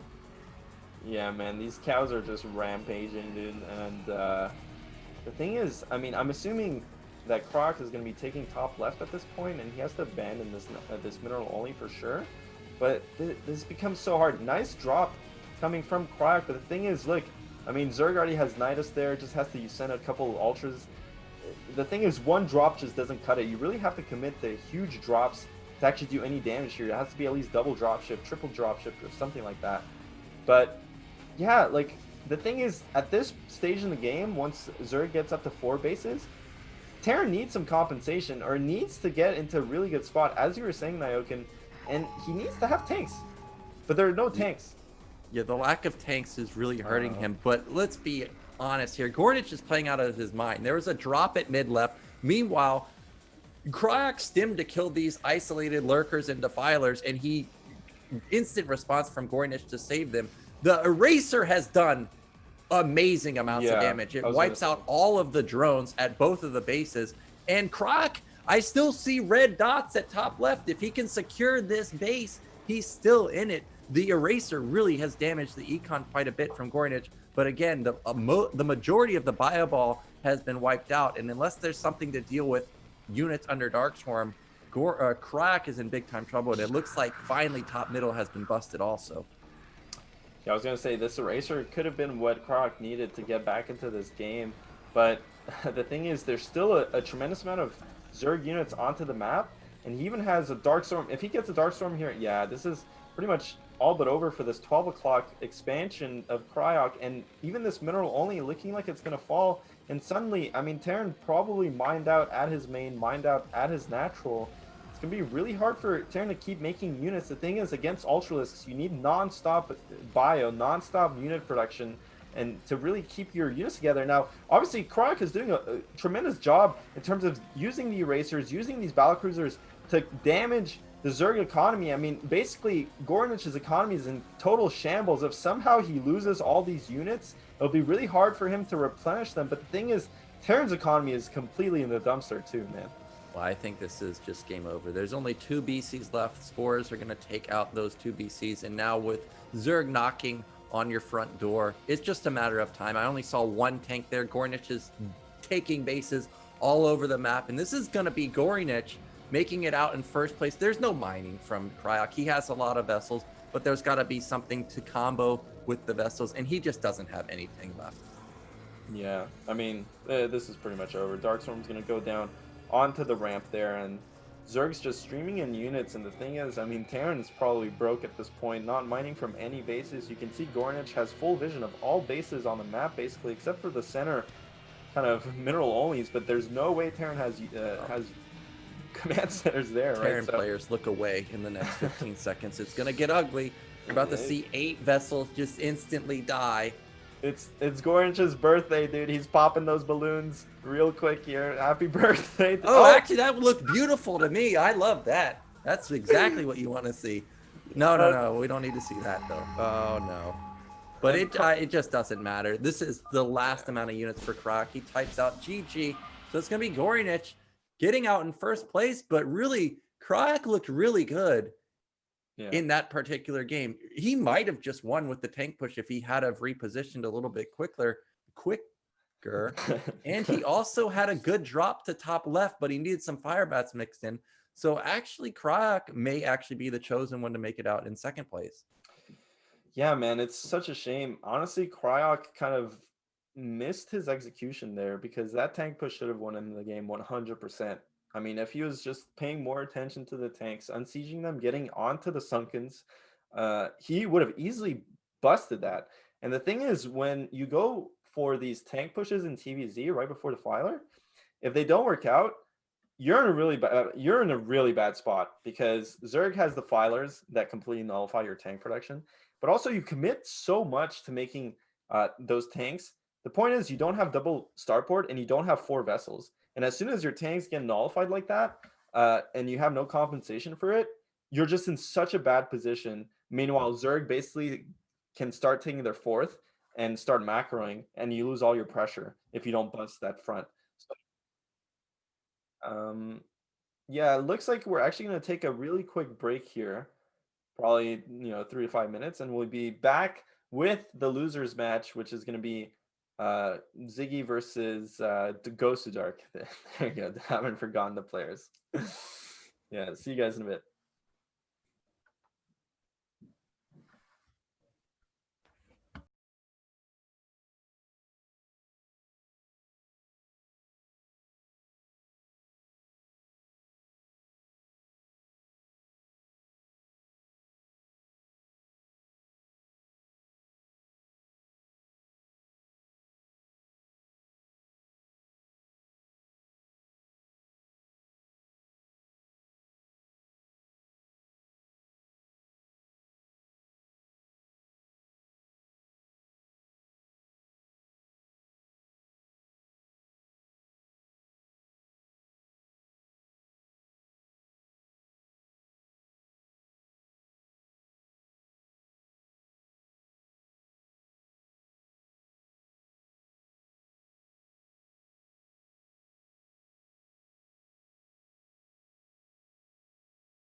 Welcome back to BSL 10. We have just saw Gornage rocket booster his way to the round of 16, and now we're going to be getting into the losers match, which is going to be Gosudark versus Ziggy. Ziggy looked like he may potentially take out Gornage, and we just saw Kryok look like he may potentially take out Gornage. Who do you think is going to win our matchup between Ziggy and Gosudark? Gosudark had a good opener, but kind of just tossed it away.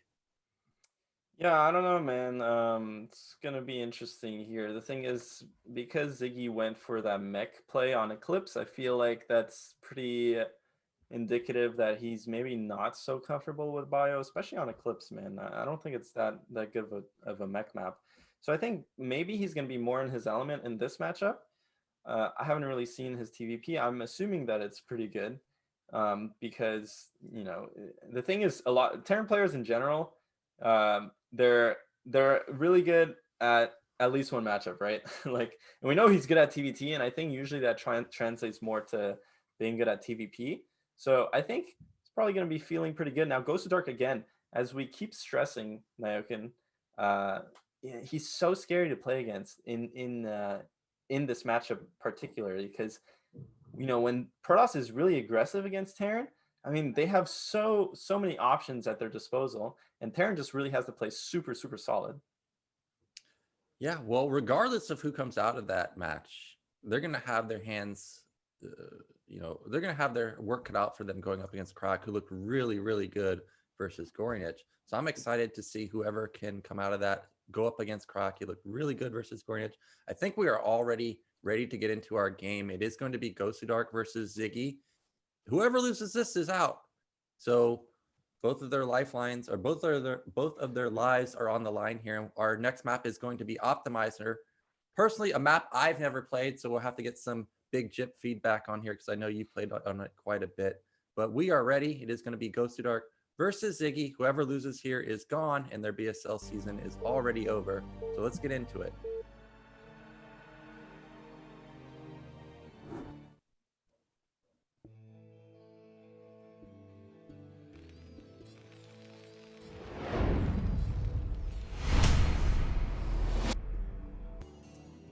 In the bottom left, in the yellow, we have our Polish Terran. It is Ziggy. And in the top right, as the blue Protoss representing South America, it is Gosudark. So you're going to have to give me a little bit of your thoughts on this map, because this is not a map that I've ever played. I've only watched a couple of games. Now, I have my own ideas, but I have never actually implemented those ideas.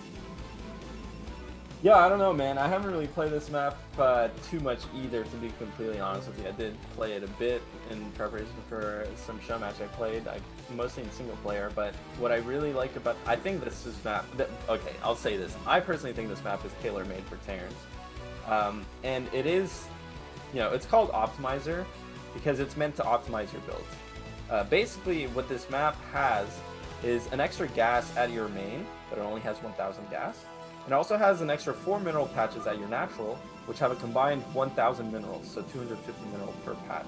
That's not a lot of resources, but because they're spread out, it means that for a decent amount of time, your workers actually gain way more efficiency. So you can inject resources into your build that you otherwise would not have. And in general, this kind of resource layout, I personally think advantages Terran the most out of all the other races, because they're the ones that benefit the most from the third gas in most of their matchups. TVZ probably less so, but that means that it's just a better mech map for TVZ, because once you go, the point is, for mech specifically, this is really good. Basically, you get a disinjection, and on this map, the thing is, the third base is pretty easy to take because you can actually take it a bit slower because you have more resources to play with.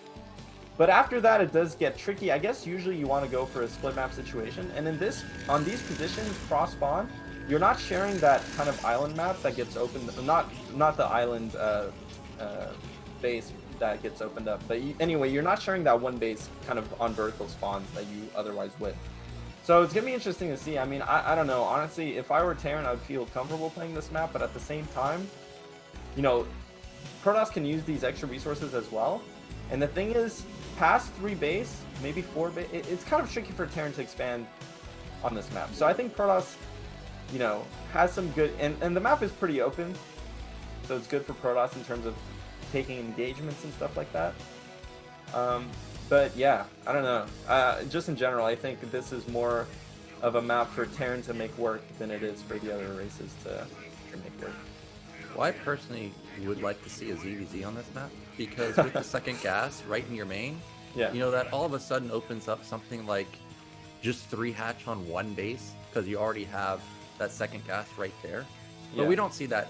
We're not going to see that for a while. But, you know, last time we saw Gosudark, I was talking about how when I played him on the ladder, he showed Citadel and went 4 gate speed zealot.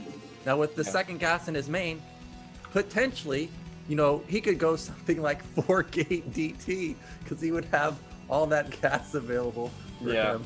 But I don't think we're going to see that. But that, if I was playing Protoss on this map, that might be the build that I would go for. Just show up at Terran's base with like 12 DTs and just one-shot a bunker instantly. That would be pretty fun. I mean, I'm trying to think, like, what would Protoss use the extra gas for? Because usually what you see Protoss... Ooh, we got a hidden something, but it gets scouted. It gets scouted. That clearly was going to be like a proxy robo or something. I don't think it's just a hidden pylon. So unfortunate for Gosudark. He might still. The thing is, there's no way you're plopping this down anyway. Oh, I mean, he is. Definitely he is. This is Gosudark. It's 100% going down. No. He's taking his Nexus. He's taking his Nexus. No. This is something. It's going to be Nexus with something. Oh, you think with something? Yeah, I can. So like I was saying, going down. Who knows, dude? I doubt it, dude. Gosudark's not that crazy. There's no way. The thing is, because Terran open factory expand like this, they can easily pressure this, you know? Like, they just move out onto the map anyway. Like, they have a pressure timing right after this expansion. Like, if this was gasless, I would totally agree. Just plop it down, who cares? But I don't think he will against factory expand. Doesn't seem... I mean, who knows? You know, it is Gosudark, so wouldn't put it past him. But... like I was saying, I don't really know what Protoss could use this 3rd gas for on this map, man. Like, in general, Protoss doesn't really need a 3rd gas until very late. Usually you see them stick on, you know, get the 2nd gas once they're ready to take up the Arbiters, or really early if they get into Carriers. So maybe, but the thing is, on this map, Carriers are not good. Mostly because Terran has so much gas to work with, and that's really, and the map is so open, the architecture of the map is so open. So this is definitely not a carrier map. So other than that, I don't really know what this gas is useful for Protoss. And nice micro from both players, but it looks like Ziggy's not going to lose his tank. Yeah, we did see a Vulture get in and get 3 probe kills in versus someone like Gosudark who loves to cut workers to go for a timing. That's really punishing.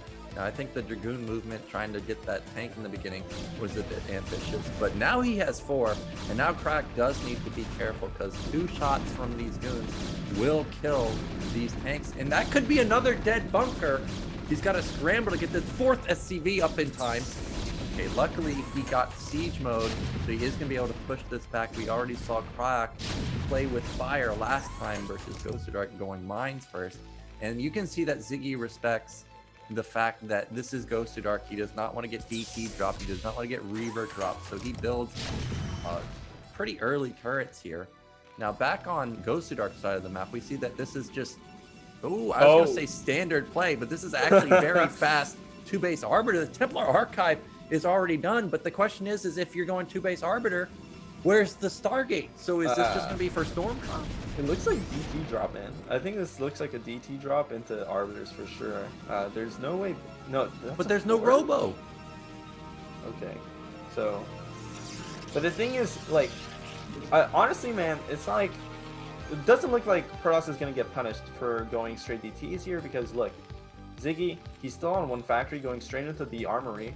It's not like he can just... You know, he's not going to have any scans. He's not going to have a massive amount of factories. So basically what the Terran's going to want to do off of this is probably take a fast 3rd. And sure, like Protoss, you know, what does Protoss really lose on this? Mostly just late observers. But it doesn't look like he's going to get punished for that anyway, because Ziggy's actually just going straight into armory style. So not many Vultures going to be out on the map. And honestly, Protoss can just tech into really quick Arbiters off of this and just use the DTs to defend. Well, so... Mihai, I gotta say this quickly because I think Yeah. we're about to see something happen. Is Gosudark is one of those guys that likes to go hard all the time, and I think this is going to be an attempted goon snipe onto the turret and run No the DTs way. by. And the academy's not done yet. Okay, actually, No. I guess there isn't enough goons. But if he had 6 goons there, he could 2-shot the turret. And look, Comsat was not done, so that could have been a really good timing from Gosudark. But instead, he is just going to back off. Looks like more gates are going down in his main. Yeah, man. I can't blame you for looking for that, man. I feel like that definitely was, in some reality, Gosudark did that. Probably in most realities, but not in this one, apparently. Gosudark playing much more passive, I think, just in general than we anticipated, even in the earlier games.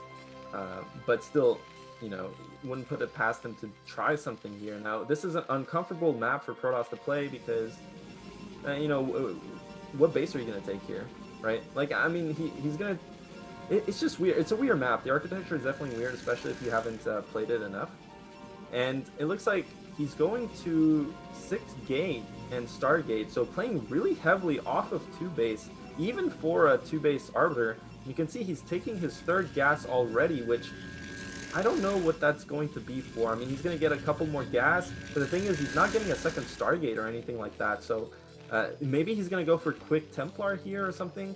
Probably expects a really heavy 2 base push from Terran, which looks like what Ziggy is aiming for. Maybe a 2 base 2-1, maybe a 7 factory push on this map, which isn't a bad idea. But the thing is, once you mine out, okay, triple add-on. So that's how Ziggy is going to use this extra gas. Really interesting, actually. Have you ever? We've never seen anything like this, man. Just straight into triple add-on. Yeah, triple add-on, and because he's not rushing +2 weapon, he's not getting Vessel, at least I don't think he is. He could actually go for like quadruple add-on and just have absolutely so many tanks. But the problem for him is that Gosudark actually was going for 2 base Arbiter, and once Arbiters get out, once they have stasis, plays like 6 Factory have a hard time just busting through. You don't have infinity scans. Generally, you have to get a Vessel with it. I am a little surprised that there's no starport with this, but he is going to attack much faster than usual. So Ziggy, again, just like what we saw versus Gory Niche, he's going to have a super strong timing, but it's all going to come down to control. It's also going to come down to how many scans does he actually have available. If he blows all of his scans, it doesn't matter how many units Gosudark have left. They're eventually just going to reign supreme. And I think actually now he has started the starport in his main. If I just got a quick look down there. Yeah, Ziggy's making a huge mistake though. He's not mining the minerals at his ramp, and it looks like it's an intentional decision, but he's literally missing out on 1,000 extra minerals at this point. Like, you could have mined that out, and 1,000 more minerals, that's like, you know, 2 more factories and a couple more tanks, right? Like, it's significant. You can't, like, I understand he probably is scared from, I don't know, counterattacks or something like that, but he's missing out on so many resources. Meanwhile, you can see Gosudark actually mined out his mineral patches, so he has way more resources than normal. You can see that's probably why he's able to afford the Stargate, and usually you see only 5 gates, something like that, 4 gate with Stargate. But in this case, it's 6 gateway with Stargate and Arbiter. So, and just look at the supply. I mean, Ziggy kind of powering off 2 base, but he's already down 40 supply at least. So, you know, I'm liking Gosudark's position here. I think he's going to have enough units to stop this initial timing attack, but you can see Ziggy actually has a lot of tanks, so I'm interested to see if he's actually going to commit to this and rally vultures behind, or if he's going to take a 3rd base. Well, Gosudark needs to plop down a couple more gates, because 6 gate versus 6 fact, generally that's good news for Terran. If there's any bad engagement for Protoss, not going to be able to re-macro up very quickly. But this is Gosudark, who does have a lower probe count than most players. So even though it's only a 30 supply lead, it may be closer to something like 35 or 40. And look how many tanks there are. There are actually so more many tanks tanks, than any other unit there. And now with triple turret coming down, if he can start slowly creeping depots, I just don't know how Gosudark can actually engage it. Remember last time, he didn't have the greatest stasis. So if there's also a Sim City he has to deal with, he's just, oh, here he comes. Yeah, he's going for the bus. He has so many units, and half the tanks aren't even siege. I think this is the perfect engagement from Gosudark. Oh! Gets a stasis, a massive stasis onto 4 tanks. The Zealots get to connect with a lot of tanks. And look at those goons just going all ape onto these tanks, just blasting them out. And basically Ziggy's timing attack got completely smacked there. Wow, this attack just got completely crushed, and Ziggy taps out immediately. The supplies went down like 10 for Gosudark. That was it. Meanwhile, Ziggy plummeted about 50 or 60 supply there. So that was an easy victory for Gosudark. And really, there wasn't much that happened in that game except for that attack. There was no cheese. There was no nothing. And Gosudark just straight out outplayed him. So Ziggy, I guess, is going to have to rethink his game plan. I think playing aggressive versus someone who's known to be aggressive, like Gosudark, is kind of hard to play against because, you know, they're more accustomed to playing in games like that. So I think Ziggy should try and pull something out of Cryoc's playbook. Just go 2-1. Just sit there, wait for Gosudark to make the mistake. But luckily for him, this is no longer best of 1. It is best of 3. So he still has 2 more chances to bring it back. But Gosudark, 1 game away for making it into the decider match. Yeah, we almost had a role reversal there. Somehow Ziggy turned into Gosudark or something like that. Yeah, it was an interesting idea. I never really thought about using that extra gas for a third add-on that quickly, but I just don't think the build was too rehearsed. Like you saw, he missed out on 1,000 minerals, and the thing is, like, the tank count is important, obviously, but you really need the vulture count, especially in early pushes like that, because zealots are just so hard to deal with otherwise. And the thing, yeah, he had a bunch of tanks, but he had like one control, like he didn't even have a control group of vultures, right? And you saw Gosudark just went for it, and there just wasn't enough DPS output onto the zealots from stuff like vultures, and there just wasn't enough mass for the Terran. And when you start making tanks that early, usually that means that your factories don't come in as fast, which means that in general you don't have as much supply as someone that would make more vultures and kind of weave in more vulture production rounds. So it was a good attempt actually from Ziggy, but I think it could have been, I think he could have refined the build a bit more. But going into game 2 on Sylphid, a very standard map. So, and I know Optimizer is a really weird map. I think most people probably would feel uncomfortable playing on it. So I think on Sylphid, I think Ziggy is going to feel a bit more at home on this map. And this is definitely a good Terran map for Terran versus Protoss. Yeah, I think I remember looking at Spawn Bong stats, and it is Terran favored. This is for sure a good map for Ziggy, but he is 1 game away of being eliminated. Gosudark might make it into the next round. And, you know, when you're down on the ropes, sometimes nerves become a factor here. So even though he's definitely going to be more comfortable here, Gosudark he's in the driver's seat right now. So with that said, Sylphid is our next map. Gosudark 1 game away, and Ziggy is on his last lifeline here. Can he salvage it and go to a game 3?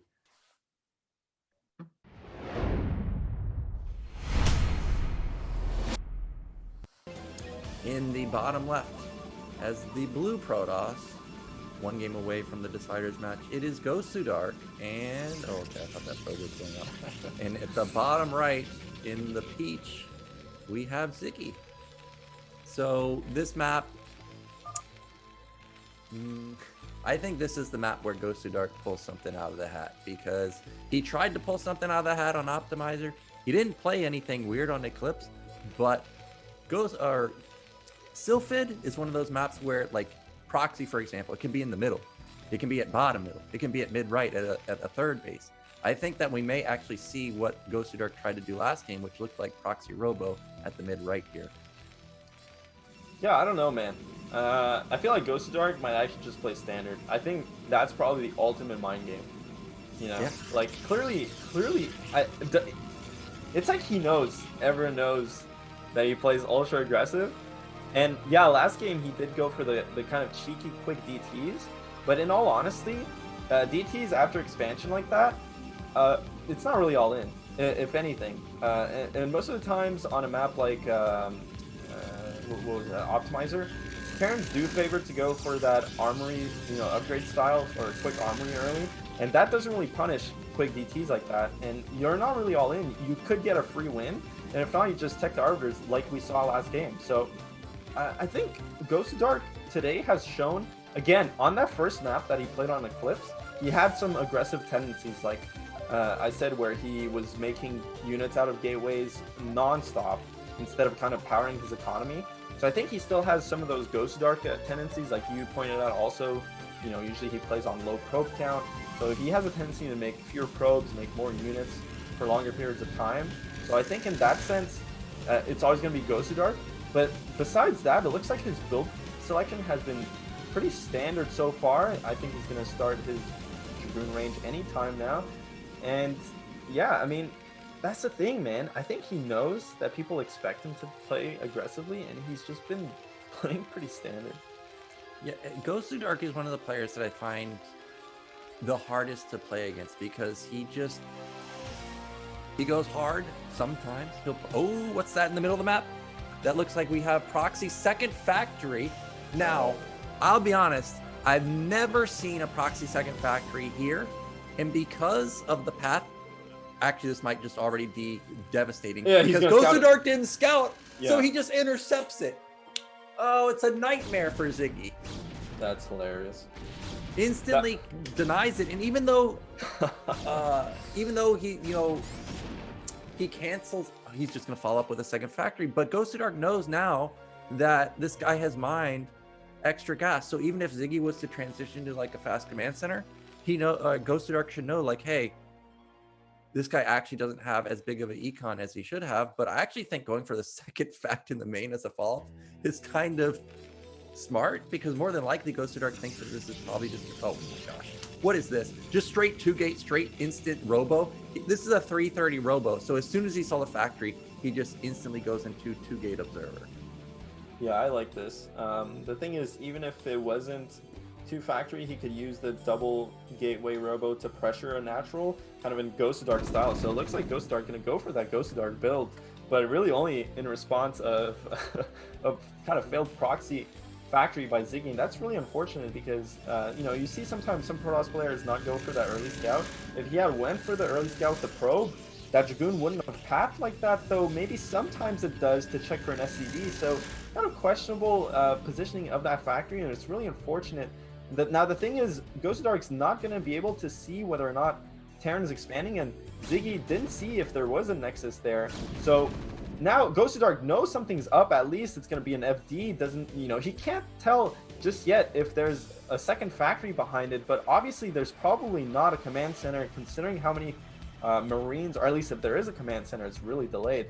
But in any case, I think seeing that amount of Marines, regardless of what's behind that, Gosudark's going to feel pretty comfortable with having made the decision to go for that 2-gate robo, because it's going to pay off either way. Like I said, if it's not a second fact, this command center is really delayed, and if it's not a command center, it's a second factory, and Gosudark's going to have more than enough units. Though it's not always clear if you're just going to hold your natural like this and let the Terran kind of walk to your base for free. Terran definitely has chances with mines. Well, Gosudark did go 3-gate observer, which can really punish you if Terran had gone for an expansion behind this. But we see that this is a timing. This is a lot of Marines and tanks. So actually Gosudark has to be careful.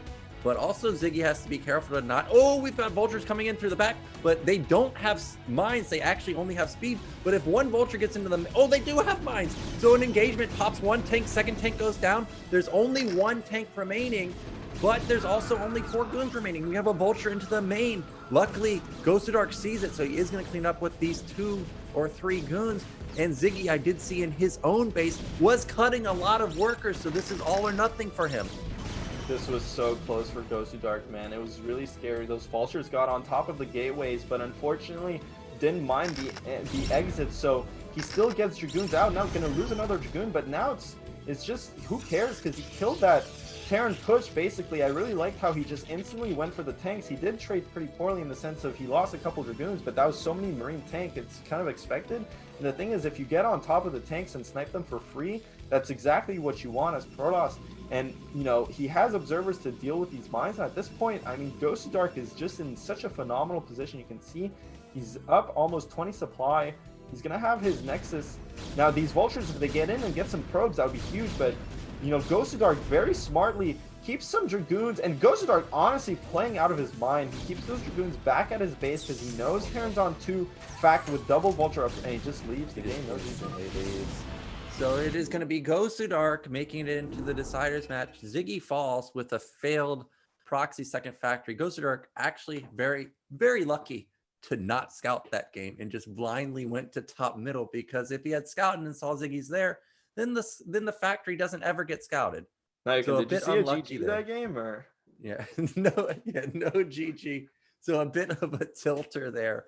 I would be tilted also. I think actually the follow-up was okay from Ziggy. If he had gone command center, it actually would have been amazing for him, because 3-gate observer with the Protoss that also cuts.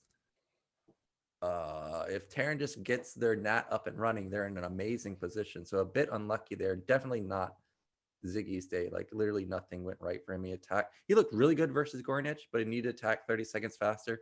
Looked good versus Ghosted. I actually like the optimizer build, and I liked what we just saw there with the second factory. I think that was fine, but just nothing went well for him today. It's just how it goes sometimes.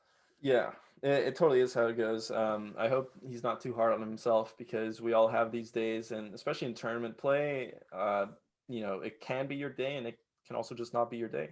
And today, just, you know, sometimes it doesn't go your way and you just have to accept it. And he had some good ideas on some of these maps, and, you know, you can tell that he prepared for today, right? Like, it just, like we keep saying, sometimes it just doesn't go your way. And Gosudark, to be completely honest with you, I think has just been playing really well. Even versus Kryok, he played pretty decently well. But again, Ziggy, I think making that snap call for the 3-gate robo there is like, not many players would do that, even if they suspect it being 2-factory, because, you know, at the back of your mind, you're always like, well, if it's an expansion, I'm kind of behind. And he kind of just didn't care. He went snap called it and completely shut that down. And that takes a lot of confidence in a tournament to do something like that. So huge respect there. Huge props to Gosudark for basically calling that as it was. And he advances to the last chance match against Kryok, a best of 3. So he gets his rematch from earlier. And yeah, I mean, this is going to be hard though, because Kryok looked really dominant in their first game. Yeah, Kryok looked really good versus Gornach. Kryok looked really good versus Gosudark. And one thing to say about Gosudark, as you were saying, he snap called the robo. Gosudark is like that. Once he makes a decision, he goes for it. He is very decisive in all of his decisions. But now we've got a rematch. Kryok took game 1 earlier, but Gosudark looked pretty good. Remember, he got up to 4 arbiters at one point, and really the saving grace was for Kryok was that triple arbiter EMP. So let's get into our game, or our last chance match. It is going to be Kryok versus Gosudark. Whoever wins here will move on. Whoever loses is eliminated from BSL, and our map is going to be on Optimizer again.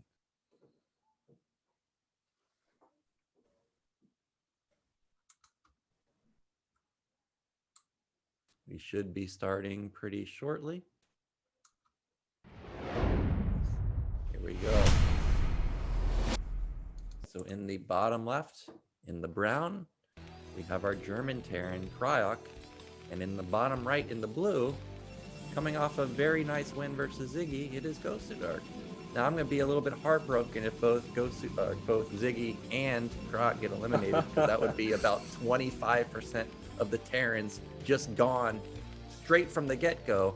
So you think Kryok's got a good chance here versus Gosudark? Gosudark looked good on Eclipse. Even though he built a lot of units and delayed like the 3rd and 4th base, he still got up to an overwhelming amount of arbiters. Yeah, I mean, I don't know, man. I think this is a toss-up still. Like, Kryok played pretty well. I really want to see. I want to see him use this map to the full extent. You know, like, really abuse the fact that you get so many more resources injected into your build, but not to play like a really heavy kind of like timing attack, but just to get everything rolling and getting into like a really solid mid-late game. Now, the thing with these positions specifically, like we didn't see, so this map's so interesting, man, because all the positions play so differently. On these spawns, you have to think about, okay, if Terran wants to take a 3rd base, which one's it going to be? Usually you would expect them to take this bottom left, you know, the base kind of hugging, yeah, the main, exactly, right there.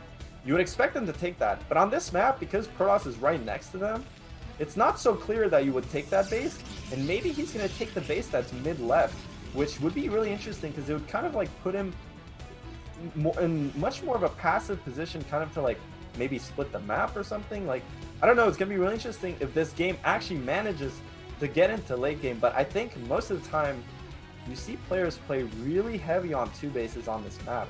But the thing is, now you can, like, honestly, once you use these resources, the 1000 gas at your main and the 1000 gas at your natural, that's all you're getting. You know, I mean, yeah, it's nice for an extended 2 base, but it's not like it has much more resources than that. It's not like your main has an extra full mineral patch or your natural has a full mineral patch. You're down to 2 normal bases like on any map. You know what I'm saying? So like, we'll have to see if they actually go up to more than 2 bases, or at least if Cryoc does. Yeah, I think that mid-left is the base to take. It's, you know, in order for Gosudark to come from some type of attack from the top, he would have to mine out those minerals, which I don't think he's going to do. But tell me your thoughts on something like a drop, because what I've been noticing with Gosudark is he's hyper aggro in the early stages with his goons, like rallying the first 4, 5, 6 across the map. And that kind of leaves your main exposed, and with spawns like this, you know, there's just a direct route there. So what do you think about drops as a follow-up after Command Center from Kryok? It feels like something that could deal damage to an aggro player who's already cutting a lot of probes without making, you know, like a big commitment with something like Tufak. You know, you're just committing dropship and a couple vultures. Yeah, but the thing is, we saw both Cryoc and Ziggy go for this really weird bunker into siege mode expand, which honestly I personally have never used, and it just seems like, yeah, once you go for that siege mode, it kind of pigeonholes you into playing super passive early, and you don't really get any presence onto the map. And the thing is,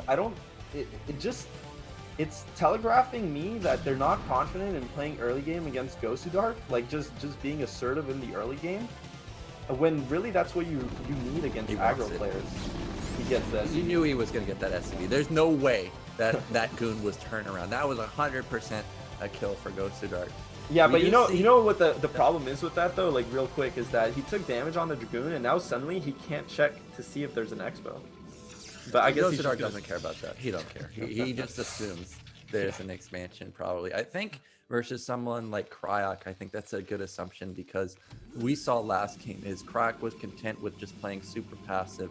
SCV comes in here, and I am always one of those people that says 420, if there's no Nexus, something is up, and we don't see a Nexus, and because he's even gonna get a full scout on, and he sees double gate, but he did not see the robo, and this could actually be devastating for Kryok, because double gate generally means that this is DT. So if he overreacts and goes like Academy, eBay, there's the eBay, like triple turret, and Gosudark does something like double expand off of 3 goons and just stops building anything right now, Kryok's going to be in a bit of trouble. We do see 2-gate observer, which means that actually Gosudark thought Kryok was going to be aggro, and we see that's not the case. Yeah, it looks like he didn't assume that was a command center. This is so weird, man. Double gate obs, really? That means one thing, man.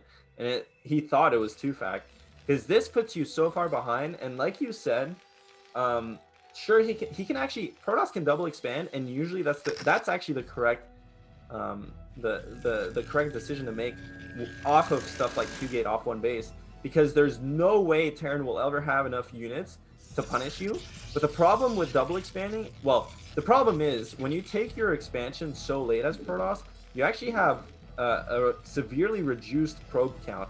So even if you double expand, Terran will actually end up ahead on workers for a good portion of the time, and if they ever take a 3rd base, on their 3rd base, they're still going to be even or ahead on workers. But the thing is, they had workers, like a lot more workers mining for a longer time. So even if Protoss actually double expands here, it doesn't mean that they get back ahead economically. It's just kind of a way to even out the fact that they're really far behind. And with the robo on top of that, further delaying the Nexus, his economy is definitely behind Cryoc's, but it's going to be up to Cryoc to convert that economical lead into something. And I'm wondering here again, I like this cheeky play from Cryoc. Actually, I really like this. He's going to try and boost that vulture over the mineral patches so he can go and harass some of the probes at Gosudark's base, but unfortunately he doesn't get it. And the thing is, he can't lose these vultures for free, man. Well, he's going to. He was trying to glitch the vulture through, which is one of the things you can do on Optimizer, and you can also do it with the probe to glitch through and take that third base easily. And actually, the drop idea that I was thinking about going for, it would have gotten shut down instantly because Gosudark did the 4 goons in his base. So both players, I guess, were expecting aggression that never came. But now Kryok lost a lot of vultures. He only has 2 tanks. We see that the triple factory is coming in simply in response to having to rebuild up his unit count very quickly. Now, back in Gosudark's base, I didn't see any tech come in despite there being a big fat building on the corner of his base. And I think that might just be a Stargate. Yeah, I mean, that's kind of an expected follow-up for sure, getting into that Stargate. Especially if he's not taking a third base. It doesn't look like he's taking a third base. So it looks like he's going to go... It's just 4 gate. Okay, interesting. Well, I mean, dude, the thing is, when you go this 2-gate... And, my god, Kryok is still trying to glitch that SCV over. When you try and... The thing is, when you go for this 2-gate obs, man, look at how slow... And this is exactly what he's going to follow it up with the Bulldog. I like this. It makes sense. But the thing is, Kryok's already so defensive. Look, he has turrets up. He has mines, like, in his base. He has a full wall. And he's up to 4 factories. So this is going to play right into Gosudark's build here. Gosudark's going to be fine. The thing is, he needs to have a couple vultures come out. Remember, guys, he did lose those first 4 vultures, which is massive for Terran. Terran doesn't really have that much production early game. So just bleeding units like that is not good. He does have 5 tanks. But this is gonna get ugly, Mihai, because there's 2 mines right there. Luckily, he picks off one of them, but there's still one right there. Sell it, Mom. It's out of range. It's just barely out of range, and Gosudark almost... Well, I still think he's gonna bust through. There's still 8 goons. That mine now kind of did a lot of damage to the Protoss army. 3 tanks left over, though, and it's just 1 tank. Is that it? I think Gosudark may actually bust through, but there's only 5 goons left over. This may have actually been an overextension. Oh, it's so hard to tell. That 1 tank in the corner is doing work. The SCV repairing it, but still not enough to offset the 1 Dragoon DPS. But Prague does have 2 more tanks coming up. And where are we? Is this StarCraft or is this the circus, Nyokin? Because this is definitely not a situation you see every day. But Gosudark actually reinforcing here with a bunch of Dragoons following up, and there's only 2 tanks to defend this. And the thing is, I think Kryok is gonna... He has enough tanks to defend and not die, but I wonder if there's another shuttle queued up with 4 more zealots, or if it's just pure Goon Man from here. He can't push in here because there's way too many tanks. The 1 turret coming up just in time to defend against any obs to like spot for these mines, so he's gonna have mine tank to defend. But Gosudark is being way too aggressive. I think he's actually maybe overextending here. He does get the tank off, so still gets some pretty decent trades. Not the end of the world, but gonna bleed some more Dragoons. You really don't want to see that. Yeah, you could see that Gosudark was trying to save those 3 goons that were stuck behind the command center, but instead trades out a lot of goons there. We see that Stargates are coming down for Gosudark as the follow-up, but that was a lot of lost goons.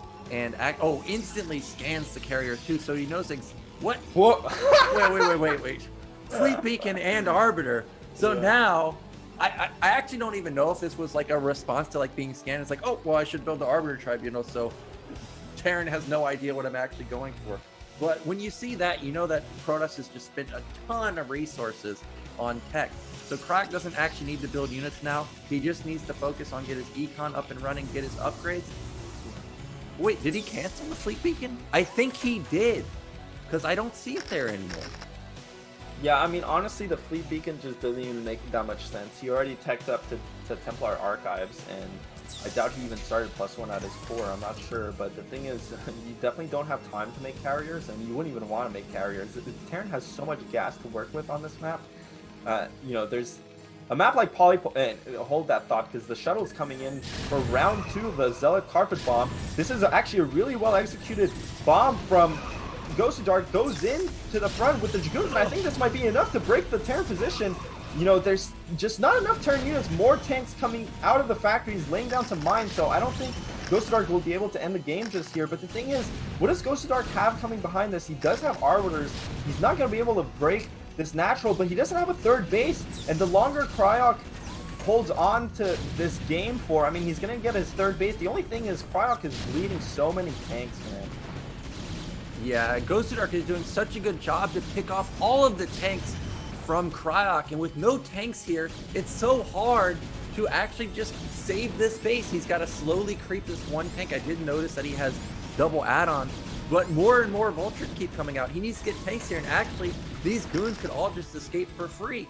But instead, he somehow knows that top left exists, so he positions his goons back there. Does he though? Well, I don't know. I don't think he does. I think he's just. This is so risky though, because the thing is, okay, now the Dragoons get pushed off this ramp, and where do they go? It's not like the minerals on the other side of the map have been mined out, and they're just trapped. So, you know, finally they go down.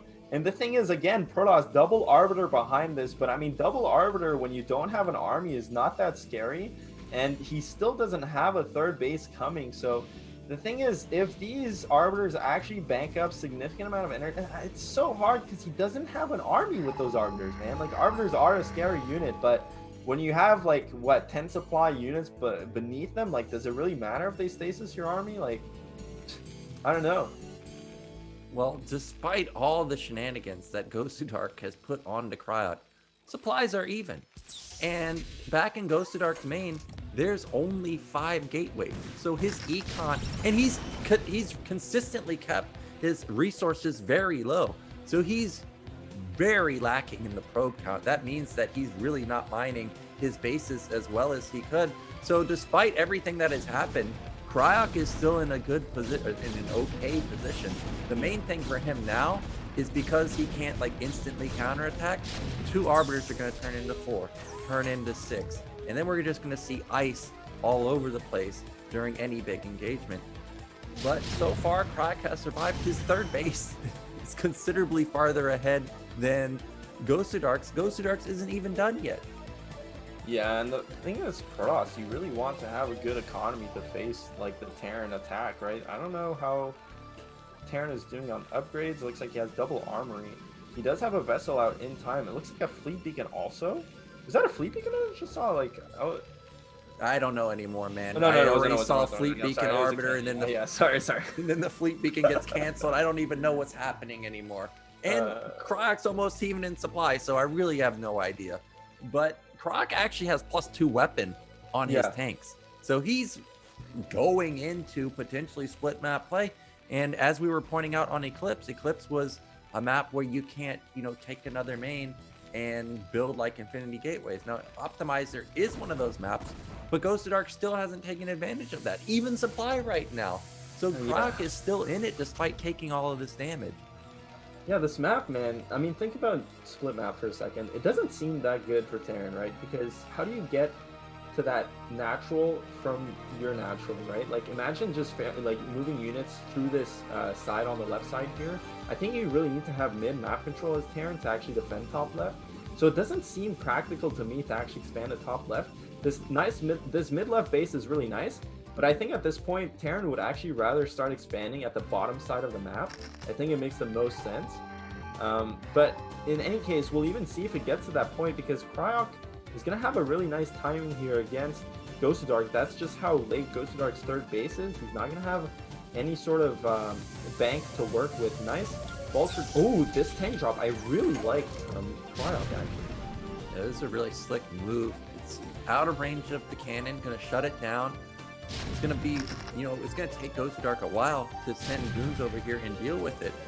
Now, we see that Cryoc doesn't have any vultures like out on the map to go for a potential attack into the natural, but that would have been a really slick move since all of the goons are moving into position to try and kill this one tank.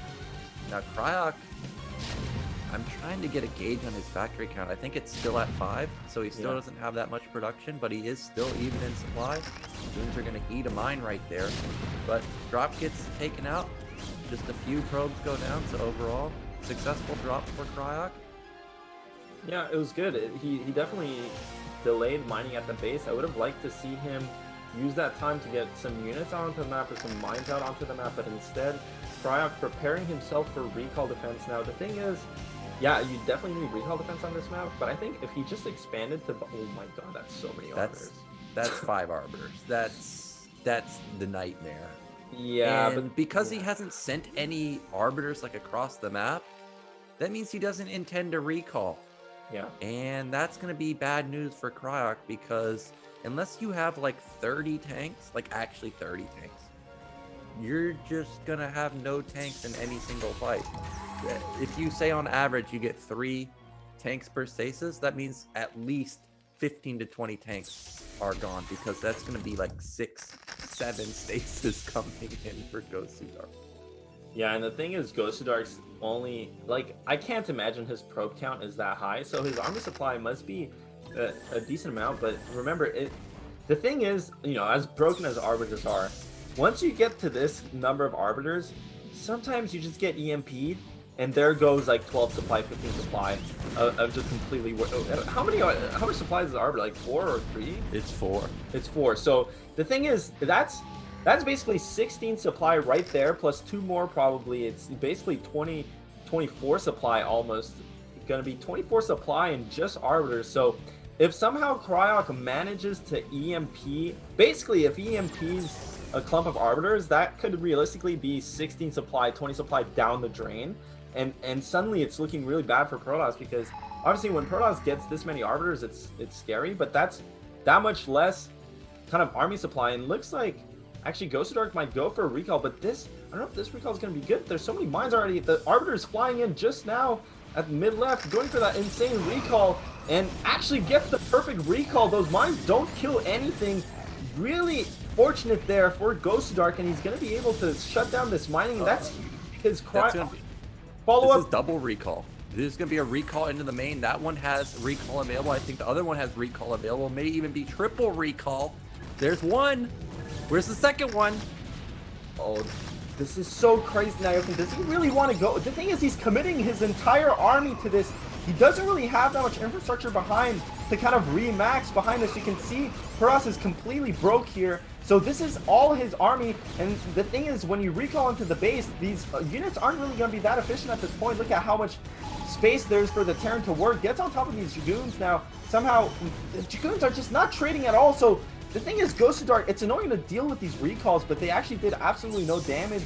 The follow-up recall, that is. The thing is, you know, Kryok isn't mining from this mid-left base, which is huge, because you can see he already mined out his main. His natural is basically almost mined out, and his third isn't mining just yet now, kind of faring some SCVs there. So Kryok kind of desperate for a mining base here, but Protoss is probably in the same boat here. The main is also mined out, but Protoss is still mining from the natural comfortably and from the third. Now the thing is, Protoss has very, very low army supply. He just sacked 3 arbiters. That's 3, I mean, that's possibly even 6 stasis at this point. So Kryok, he needs to make something happen here. This is a crazy game, because look at the supply. Am I reading this right? It says 145 to 116.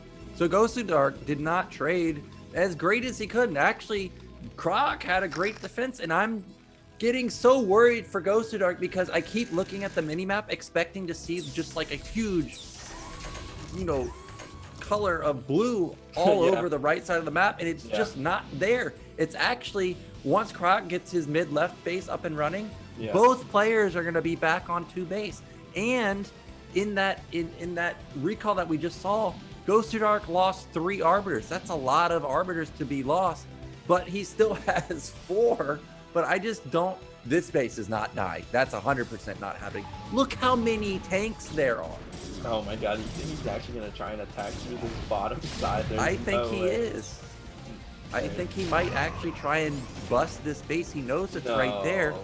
He can't do anything about this. And at this point, Cryok's just going to leapfrog a couple tanks. He really needs to commit his whole army here.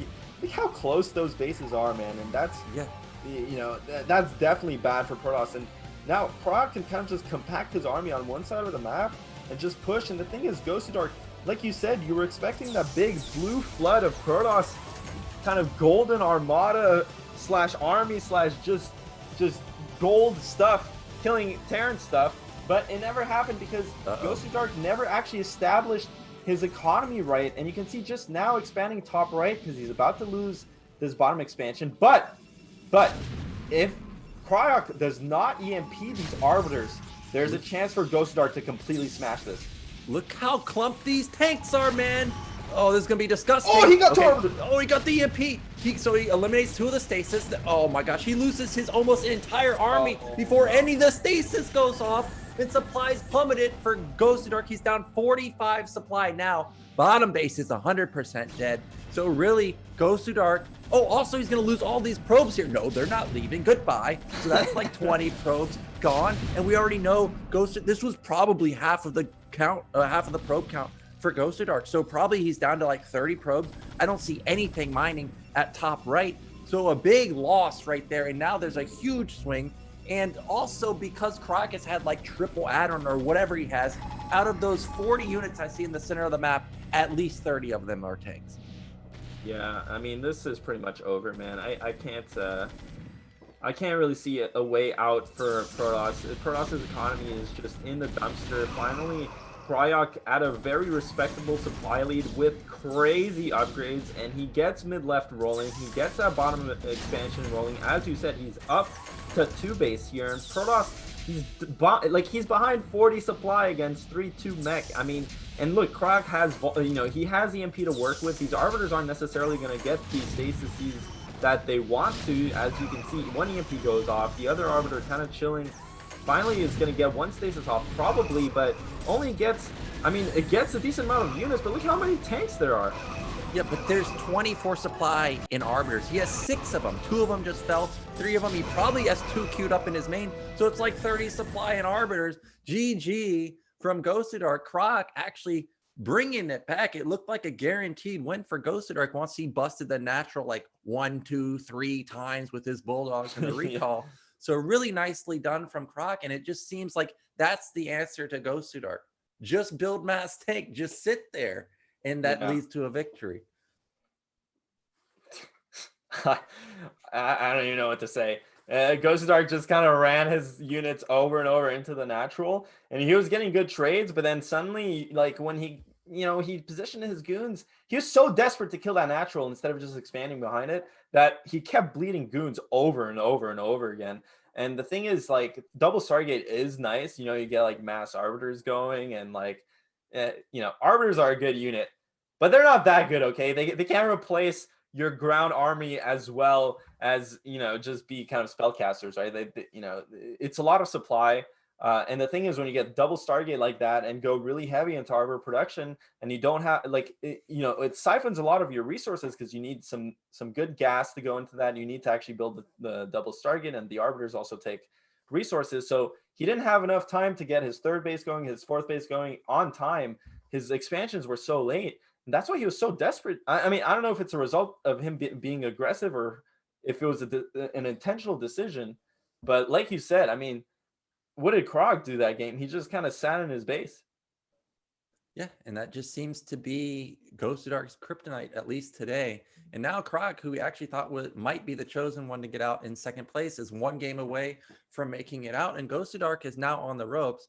And I'm actually very worried for Gosudark, and I'll get into that once we get into the actual game. This is going to be Eclipse coming in, Gosudark versus Kryok. This is going to be an actual rematch, as we already saw this match and on this map. So let's see if Gosudark has anything different planned this time around. Otherwise, he's gone and his BSL season is over, and Kryok will be moving on into the round of 16. So let's get into our 2nd game of the decider match. It is Gosudark versus Kryok.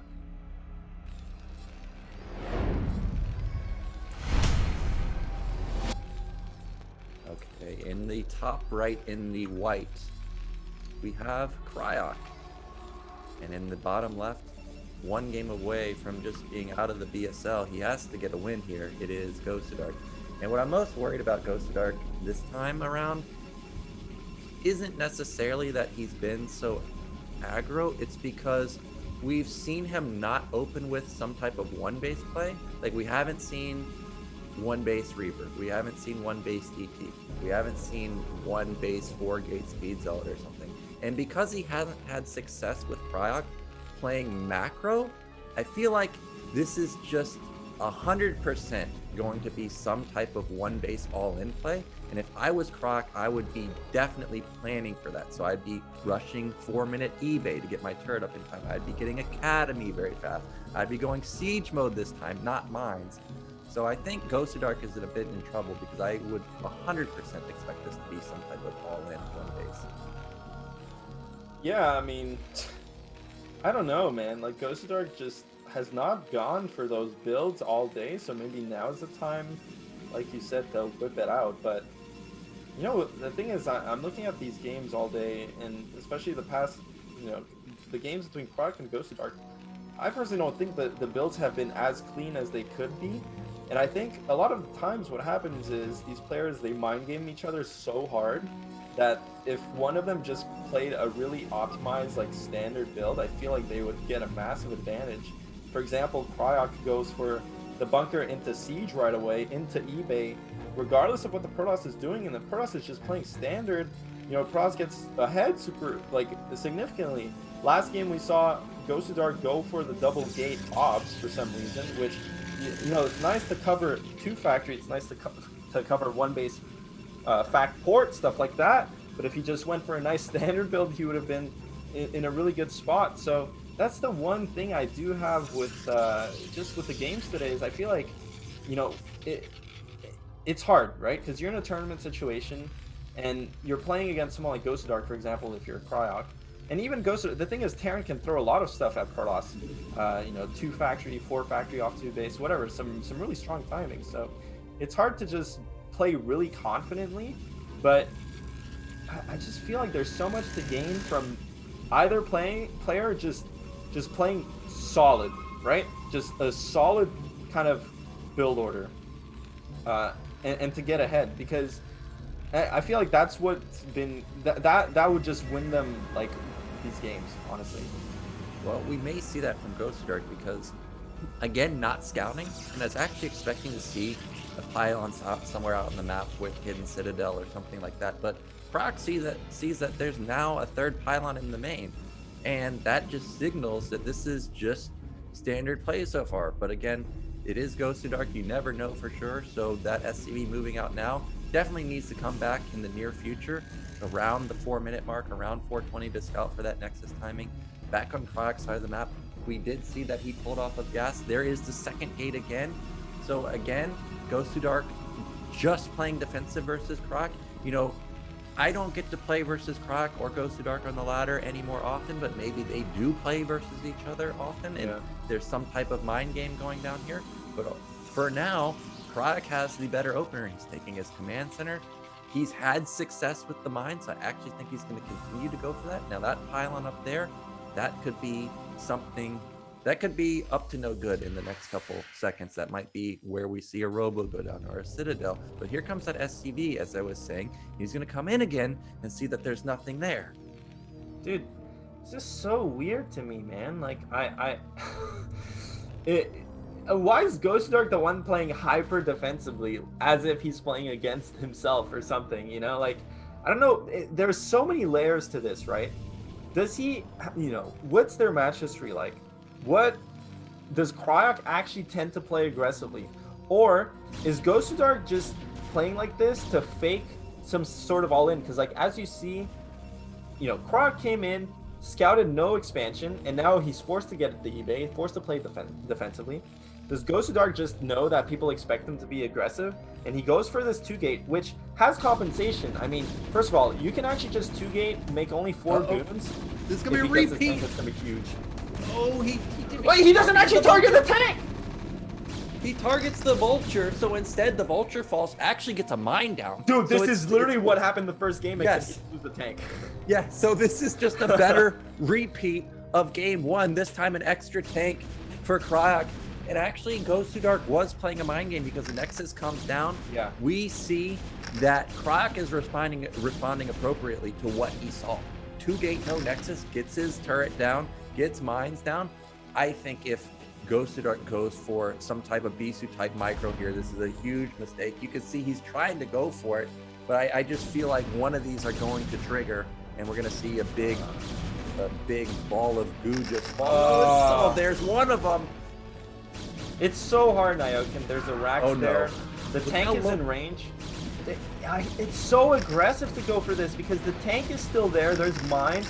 Oh, if he gets all the mines, he saw where the other mine was.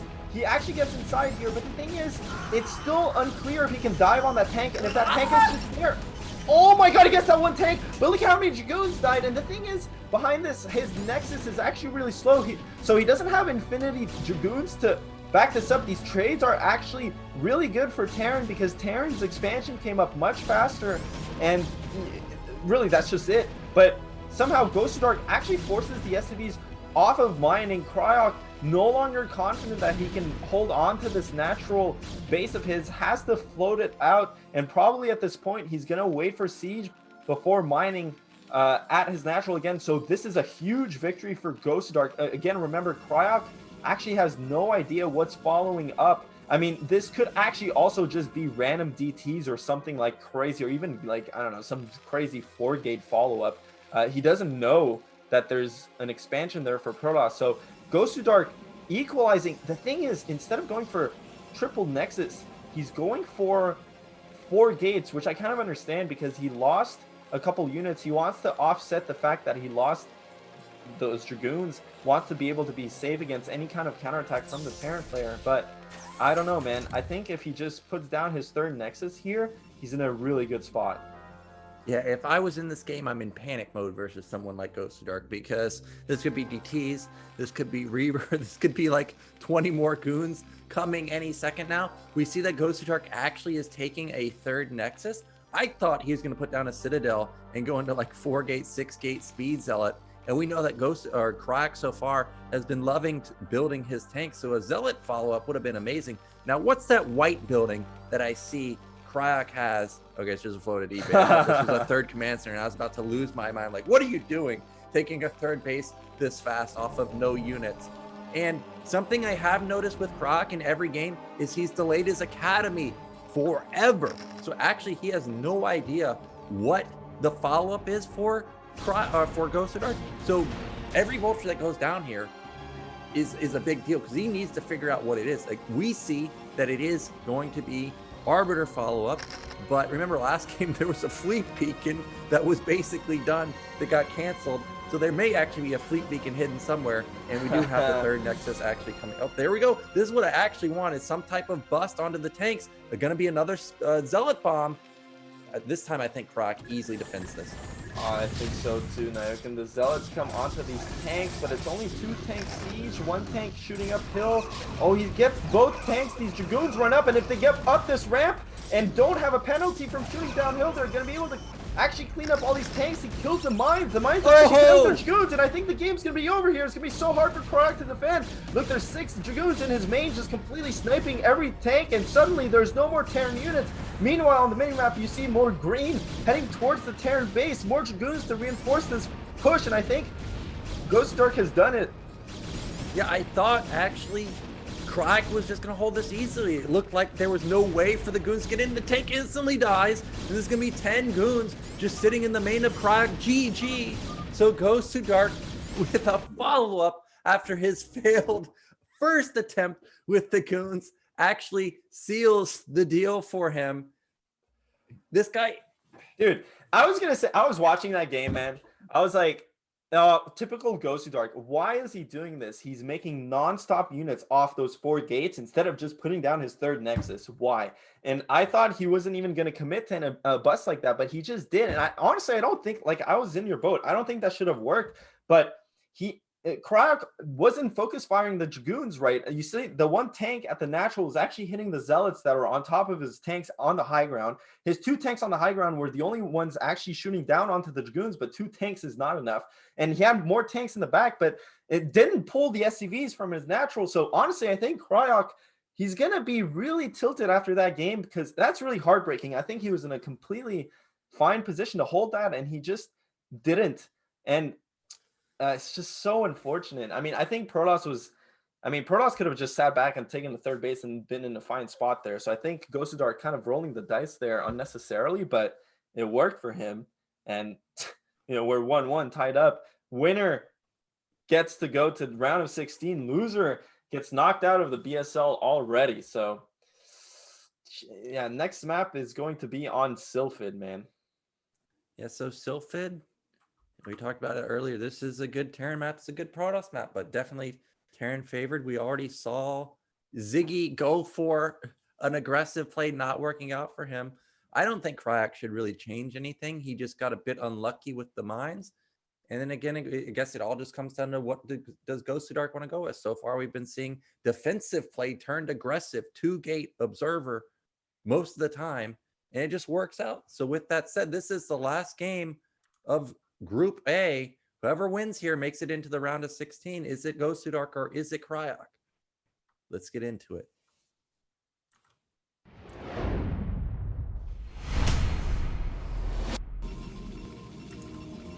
In the top middle, in the green, we have our South American Protoss. It is Gosudark. And in the bottom left, representing Germany, we have Cryoc. So Cryoc a bit lucky and unlucky. He had some mines connect onto those goons, but then some of the mines just got dragged onto his tanks. And if I was Terran in that game, oh, I want to kill this Protoss so bad. Because I felt like I would be in an amazing position. I have ramp advantage. You know, I already have mines set up at the natural. It's like, what is this guy doing? He's just crazy, man. So I personally would be on tilt if I was Cryoc. Yeah, I mean, it's unclear because I think once Gosudark actually lifted, forced the lift on the command center, I think Protoss from that point on is actually in a good position. So it's hard to say that Cryoc kind of just threw a game away there, but he definitely could have defended that bust 100%. I think that was on his execution. Like I said, he could have pulled SCVs. His tanks weren't focusing the right units.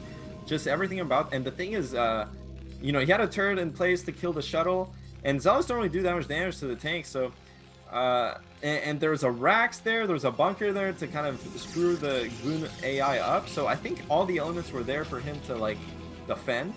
But in true Gosudark fashion, just shuttles his way in there, carpet bombs the living hell out of Terran, and breaks through.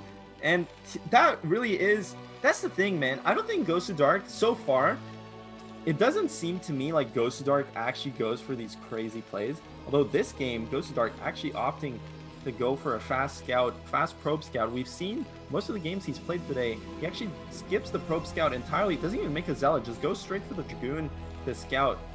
Really kind of, so far I think Gosudark has actually been doing really stable openers, but he has these aggressive tendencies where instead of expanding, he's just making units out of all his gateways. Yeah, and we already saw Cryoc win twice by just playing passively. He was setting up to play passive in the last game, but finally Gosudark was able to make his aggression work. So more than likely, we're just going to see a similar opening from Cryoc. Probably again the mines. I really would like to see Siege, but mines have been working out. He's gotten connections. We do actually see finally a deviation from Gosudark. They're his zealot first this time. And was there cybernetics, or is there just a second zealot coming out? I didn't see exactly in the main, but if there's a second zealot coming, that could add up to a lot of damage very quickly. But yeah, there is a second zealot. The cybernetics isn't even done yet, so that actually this is going to be triple zealot. Yeah, but the zealot is literally chasing an SCV. You really don't want that. Send it to the Terran's main.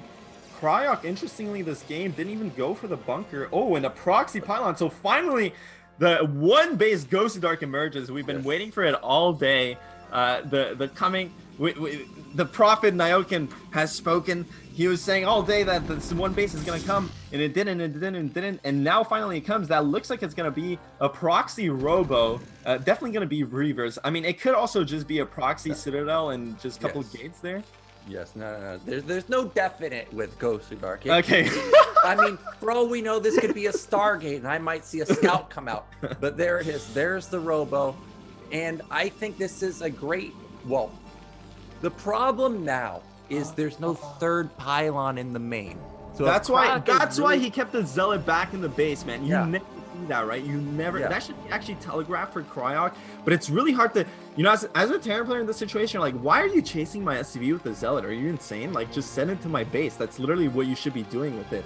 But he's so desperate to kill that scout because he's proxying. Cryoc knows this SCV has been alive the whole time. He knows what's coming. Yeah, look at the SCV. It's scouting. Oh, I think he's just directly on a path to bottom left. Now remember, on Optimizer, he attempted to proxy something right next to the base, and it got scouted. So this is amazing game sense. Now, unluckily for Cryoc, he misclicked there. I always misclick there. I'm like, dude, can you just scout this, please? Oh no, So, he knows. He's knows moving. He's moving. He's moving. Is he going? He's gonna see. No, he's gonna see. He's gonna see the robo. He doesn't see the support bay though. Oh, and finally the tanks and marines come out. But this is terrible for Cryoc. Most of his marines aren't even doing damage. The zealots are on top of the marines, and Cryoc is gonna lose all his units here to just zealots, which is great for Gosudark. Usually, like at this point, 3 zealots like that don't get this kind of value. The vulture now pops out, and he's gonna get on top of the tank. If he loses this tank, it's gonna be disastrous for Cryoc. But Gosudark just bails out, and suddenly mines finish. Suddenly this isn't, it's so hard to tell who's in a good spot here, Nyokin. No, this is a starport follow-up for Cryoc. So Cryoc's actually in an amazing position. Unlike all the other games where he built the command center, he knew something was up, probably because he knew that the pylon was missing. So starport follow-up, gonna get a Wraith out. He obviously has confirmed it with the SCV. Oh, actually not a starport, it's an eBay. So the shuttle shouldn't die. It should be able to get out, but the eBay and the turrets will at least keep the Reaver at bay. It cannot just, you know, sit in the mineral line forever. It's gonna have a hard time getting in. But because he lost all the Marines, what supporting cast does he have for the tank? It's like 1 vulture, 1 tank. He needs more. Okay, there we go. There's the second tank. Thankfully, there's a second tank. Siege is not done yet, but you can see that Kryok's spending a lot of resources on turrets. A lot of times you would think, well, this is a lot of resources. If Protoss is expanding behind this, I'm in trouble. But we see that's not the case, because that's a 3-gate follow-up. Oh my god, this is so crazy. Oh, even both the tanks! Goes there goes one! Some sick micro. If Protoss micros is just fine, as you saw, Gosudark with his what? Killed that? He got both tanks. He got the turret, so now the shuttle can micro forever. That's another tank that takes a full hit there. Oh, not a full hit. But now he can get into the mineral line while the goon deals with the tank. Goon falls, so for now, it's been denied. But Cryok's already in panic mode. This is terrible for Cryoc. He's still on 1 factory only. Look at how much resources he's floating because he wants to go for that natural, but with just 1 tank to defend against Reavers, little does he know there's 3 gates up.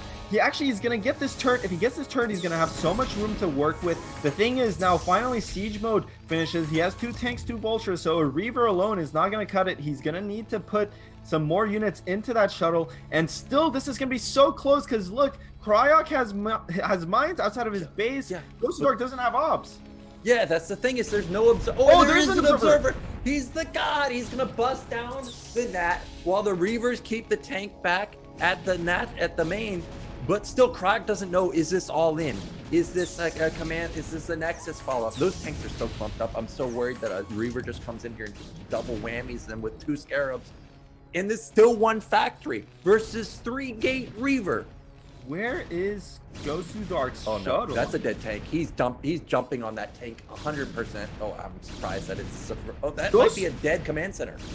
Yeah, Cryoc is going to lose that command center, but Gosudark's still on 1 base, so this isn't over at all. And look, Gosudark's throwing away so many Dragoons. He's going to get that 1 tank, but for what, 3 Dragoons? That's a terrible trade. And Gosudark, I think, off screen actually lost his shuttle. You can see a Reaver chilling with the robo there. It looks like he did lose his shuttle, so such a huge blunder, man. There's no reason to lose your shuttle against just turrets like that. He could have just joined up his shuttle with those 3 Dragoons to bust the front there cleanly, but instead, second shuttle coming out, still no shuttle speed here. I don't think he even has the resources for it, considering he went for so many gates at his base.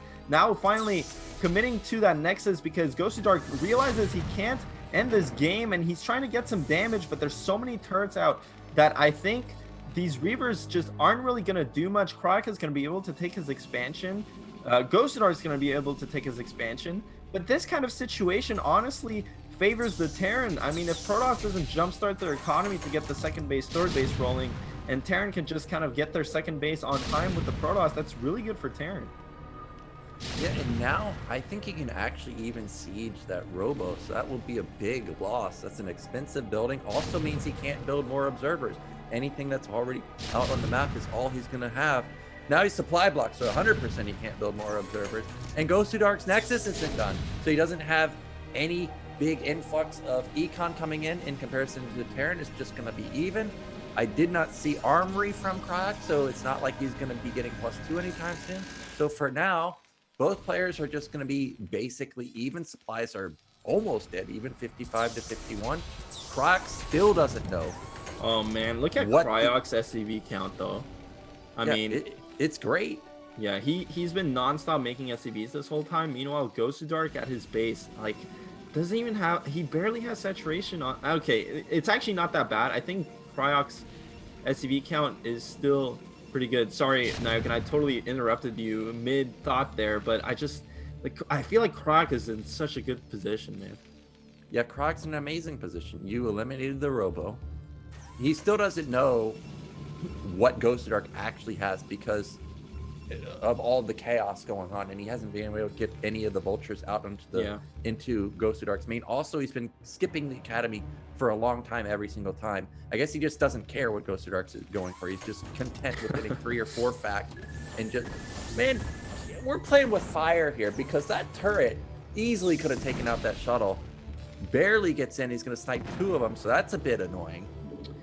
Yeah, and you can see Gosudark's aggressive tendencies here. Most Protoss players in this situation would just accept, okay, look, this guy's holed up in his base. He has a turret ring. He has tanks and siege. There's nothing I can do to kill him.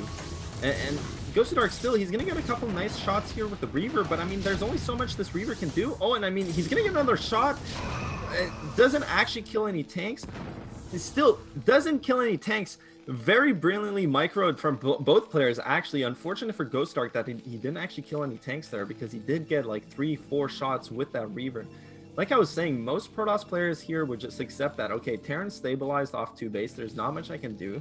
I'm just going to use this Reaver to control the map, control vultures moving around, make sure I don't get pushed early, and just expand behind it and get my economy rolling. But Gosudark, that's just not his playstyle. I don't think he's comfortable playing these macro games, honestly, with you. And the thing is, he's behind economically. Look, he's gonna get his 3rd base, but look at how many, you saw how many units Cryoc has? He's building up to a really strong push.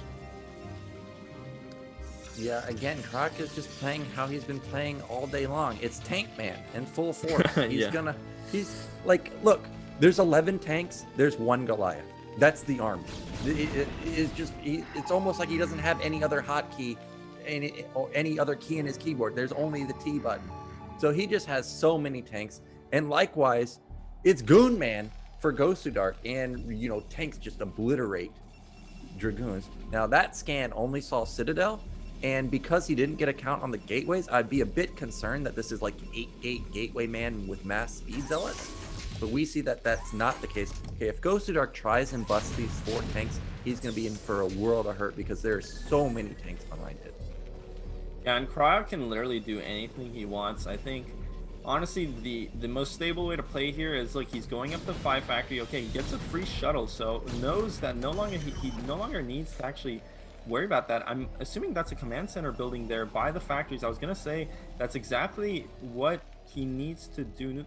Yeah, I really like this from Cryoc. So you can go up to 5 factory, make so many units that you can get busted, but at the same time you're pressuring the Protoss indirectly because they don't know if you're going for a push, and you just expand behind it and keep just making a bunch of stuff. And look, Cryoc just has so many tanks already. He can't really go for a timing push just yet because you really do need vultures to supplement those mid-game attacks with Terran, right? But I do like that he's just slowly creeping up to a 3rd. And Gosudark, you can see, the thing is, Protoss in this matchup definitely needs a phase where they're powering probes off a bunch of Nexus with really good expansion timings, because it's the same as in Zerg versus Terran when Terran's meching. Zerg needs a powering phase too. We can see Gosudark, he's struggling to get everything in time. He needs to get all these gateways because Terran is actually threatening an attack at any point in the game now. But at the same time, if he's powering into these gateways, he's not making additional Nexus, and it doesn't seem like he's making too many probes yet again. So Protoss is all in. He is doing what I said, which is he's just got 8-gate speed zealot. There's no Citadel, or there's no Stargate, there's no Temple Archive. Kryok has scanned multiple times looking for it. I still don't think he knows the gateway count exactly, but he should know that this is an all-in. He does have multiple Goliaths coming out, so you know that he's expecting like a shuttle bomb, which there it is. So right now he sees everything. He's scanned multiple times, like I said, for the tech, and it's not there. So all Kryok has to do is lay mines, sit here. He needs to pull SCVs. If an attack comes, he's just pull them. If he survives, he's gonna win. This is it for Gosudark. There's nothing behind this that transitions into the mid-late game. It's all or nothing for Gosudark with this attack. Dude, that's so many tanks, man. Yeah, it is so many tanks. But because there's so many tanks, there's not that many mines. So if the Zealots get on top of it, he's in trouble. And because this is Gosudark, who does cut a lot of probes, up 30 supply means he's most likely up 40 supply. Here he comes, Zealot Bomb. Tanks are not shooting those goons. This is literally his chance to stay in this tournament, and Kryok has to defend this, but look, this is the worst engagement in history by Protoss, man. You can't have your Zealots just behind the Dragoons like that. You saw the Dragoons completely, basically stuffed the Zealots from actually running in and doing their job, and that was absolutely disastrous, and there's almost no coming back from that, man. Like, Gosudark's economy is just not where it needs to be. We're really getting to a point where basically Kryok, if he just makes vultures from now on and adds factories, he can literally just unsiege and A-move the Protoss. Like, that's how far ahead he is in terms of this army count. And Protoss just, there's no, look, he even has a science vessel, even though there's no arbiter. He could afford getting the science vessel. He's gonna have D-Matrix with the push soon. This is so bad for Gosudark. Yeah, there's so many things going wrong for Gosudark. Arbiter has not started. He started to get Templars. I think that's a good choice versus somebody that builds this many tanks. But 2-1's about to finish for Terran. Forge is not spinning for Protoss yet either. That means he has no upgrades, no +1. And once Terran has +1 armor versus +0 Protoss, that's a big swing in favor of Terran. Now also, Terran's confident to start building up his own factory count. He's up to 8 now. He's got his 4th command center coming down. Kryok has a vulture, or had a vulture at mid-right, so he knows there's no 4th base, no 5th base anywhere. All Kryok has to do is avoid getting stormed to death, and this is his game to take. Yeah, Kryok playing really patiently here. I like it. He's definitely just making tanks continuously, and because he knows that he's been making tanks all game, it's not like he has this big push timing, because, you know, usually you want more vultures, like I keep saying, but yeah, at this point he's content with just expanding to this 4th base. Now, probably not the safest 4th to take on this map. Usually he looks like he's eyeing to take the 7 o'clock instead of expanding to his mineral only. Not the best saturation at his 3rd either. So, you know, but the thing is, he's so far ahead. I do agree with just sitting back and expanding more. But yeah, at some point, I mean, he's so far ahead. I can't see him losing this, but I guess he needs to attack to end the game. So Gosudark keeps, you know, he still has some chances. I just don't know how he's gonna, you know, I don't know what he's gonna do. It's just an absurd amount of tanks. The vultures are just, he's only sending out a couple of vultures, not even with any intention of harassing the probe line, just to make sure, you know, okay, is this 4 base, is this 5 base? If he sees that there's no other bases, he's fine with just sitting here, just building more tanks. Like, these 4 vultures, they mean nothing to him. They're getting replaced with 4 tanks instantly. He's got 2-1 now. He knows that the tech is late. He's not worried about running into quadruple stasis like he was on Optimizer. Look, Yeah. This is just an unstoppable army. He's got his 4th command center done. It's really just, he just needs to patiently move out, keep everything synced up, avoid the storms, or at least don't just group, you know, 100 tanks together and get stormed and lose all of them. And he doesn't even need siege, I don't think. This is 0-0 Protoss versus 2-1. Like, it's +1 weapon. You really need to have +2 at this point, because +3 is going to be kicking in pretty soon too. Yeah, but this is maxed out Protoss with a bunch of storms, so anything can happen if Terran takes a terrible engagement. I mean, look, that's a lot of Protoss units. That's 5 control groups of Protoss units easily, maybe even 6. Look, he has so few probes. I mean, this army from Protoss is massive. This game's not totally over, but look at this Terran army. Look at how many tanks just sieging up here is going to be really hard. I think Gosudark is probably just going to go for it. He does have a really good arc here. If he loses these yeah, the thing is, he would like to get the EMPs off on the Templar, but not going to get that. Gosudark has a lot of storms to work with. He's looking for the perfect engage, but he's coming only from one angle, and the tank's already sieged up. There's so much buffering for these tanks. Storm goes off. EMP lands on one Templar, I think, but the storms are actually really nice. The thing is, there's so many tanks, they just completely chew through that Protoss army. And, oh my god, just look at the supply.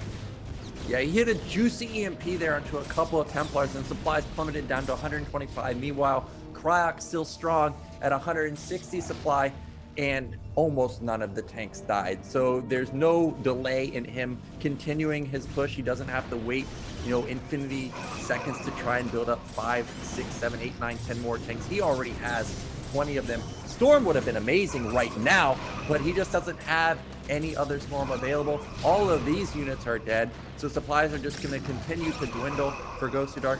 Fourth base, really nothing happened there. Forced an SCV pull, not a big deal. Gosudark does have mid-right up and running now. He did transfer all of his workers over there, but still, Kryok in the driver's seat, still no arbiters, still, well, I'm sure he has some Templar now, but doesn't have any Storms available. There's one arbiter, and that's pretty much his entire standing army. One arbiter and one control group of goons and zealots. Yeah, and I mean, Cryoc just playing, I mean, remember guys, this is, GG. Oh, he just GG. So Kryok is going to be the one that moves into the round of 16 for the first time. Actually, Gosudark consistently made it into the round of 16 previously. So nicely done from Kryok. And actually, his TVP looked really good, really solid, played very played very defensive, played to the strength of Terran, and his Terran versus Zerg versus Gornage looked good too. There was a real chance Gornage just instantly got knocked into the losers bracket. So Kryok, I think, is actually maybe one of the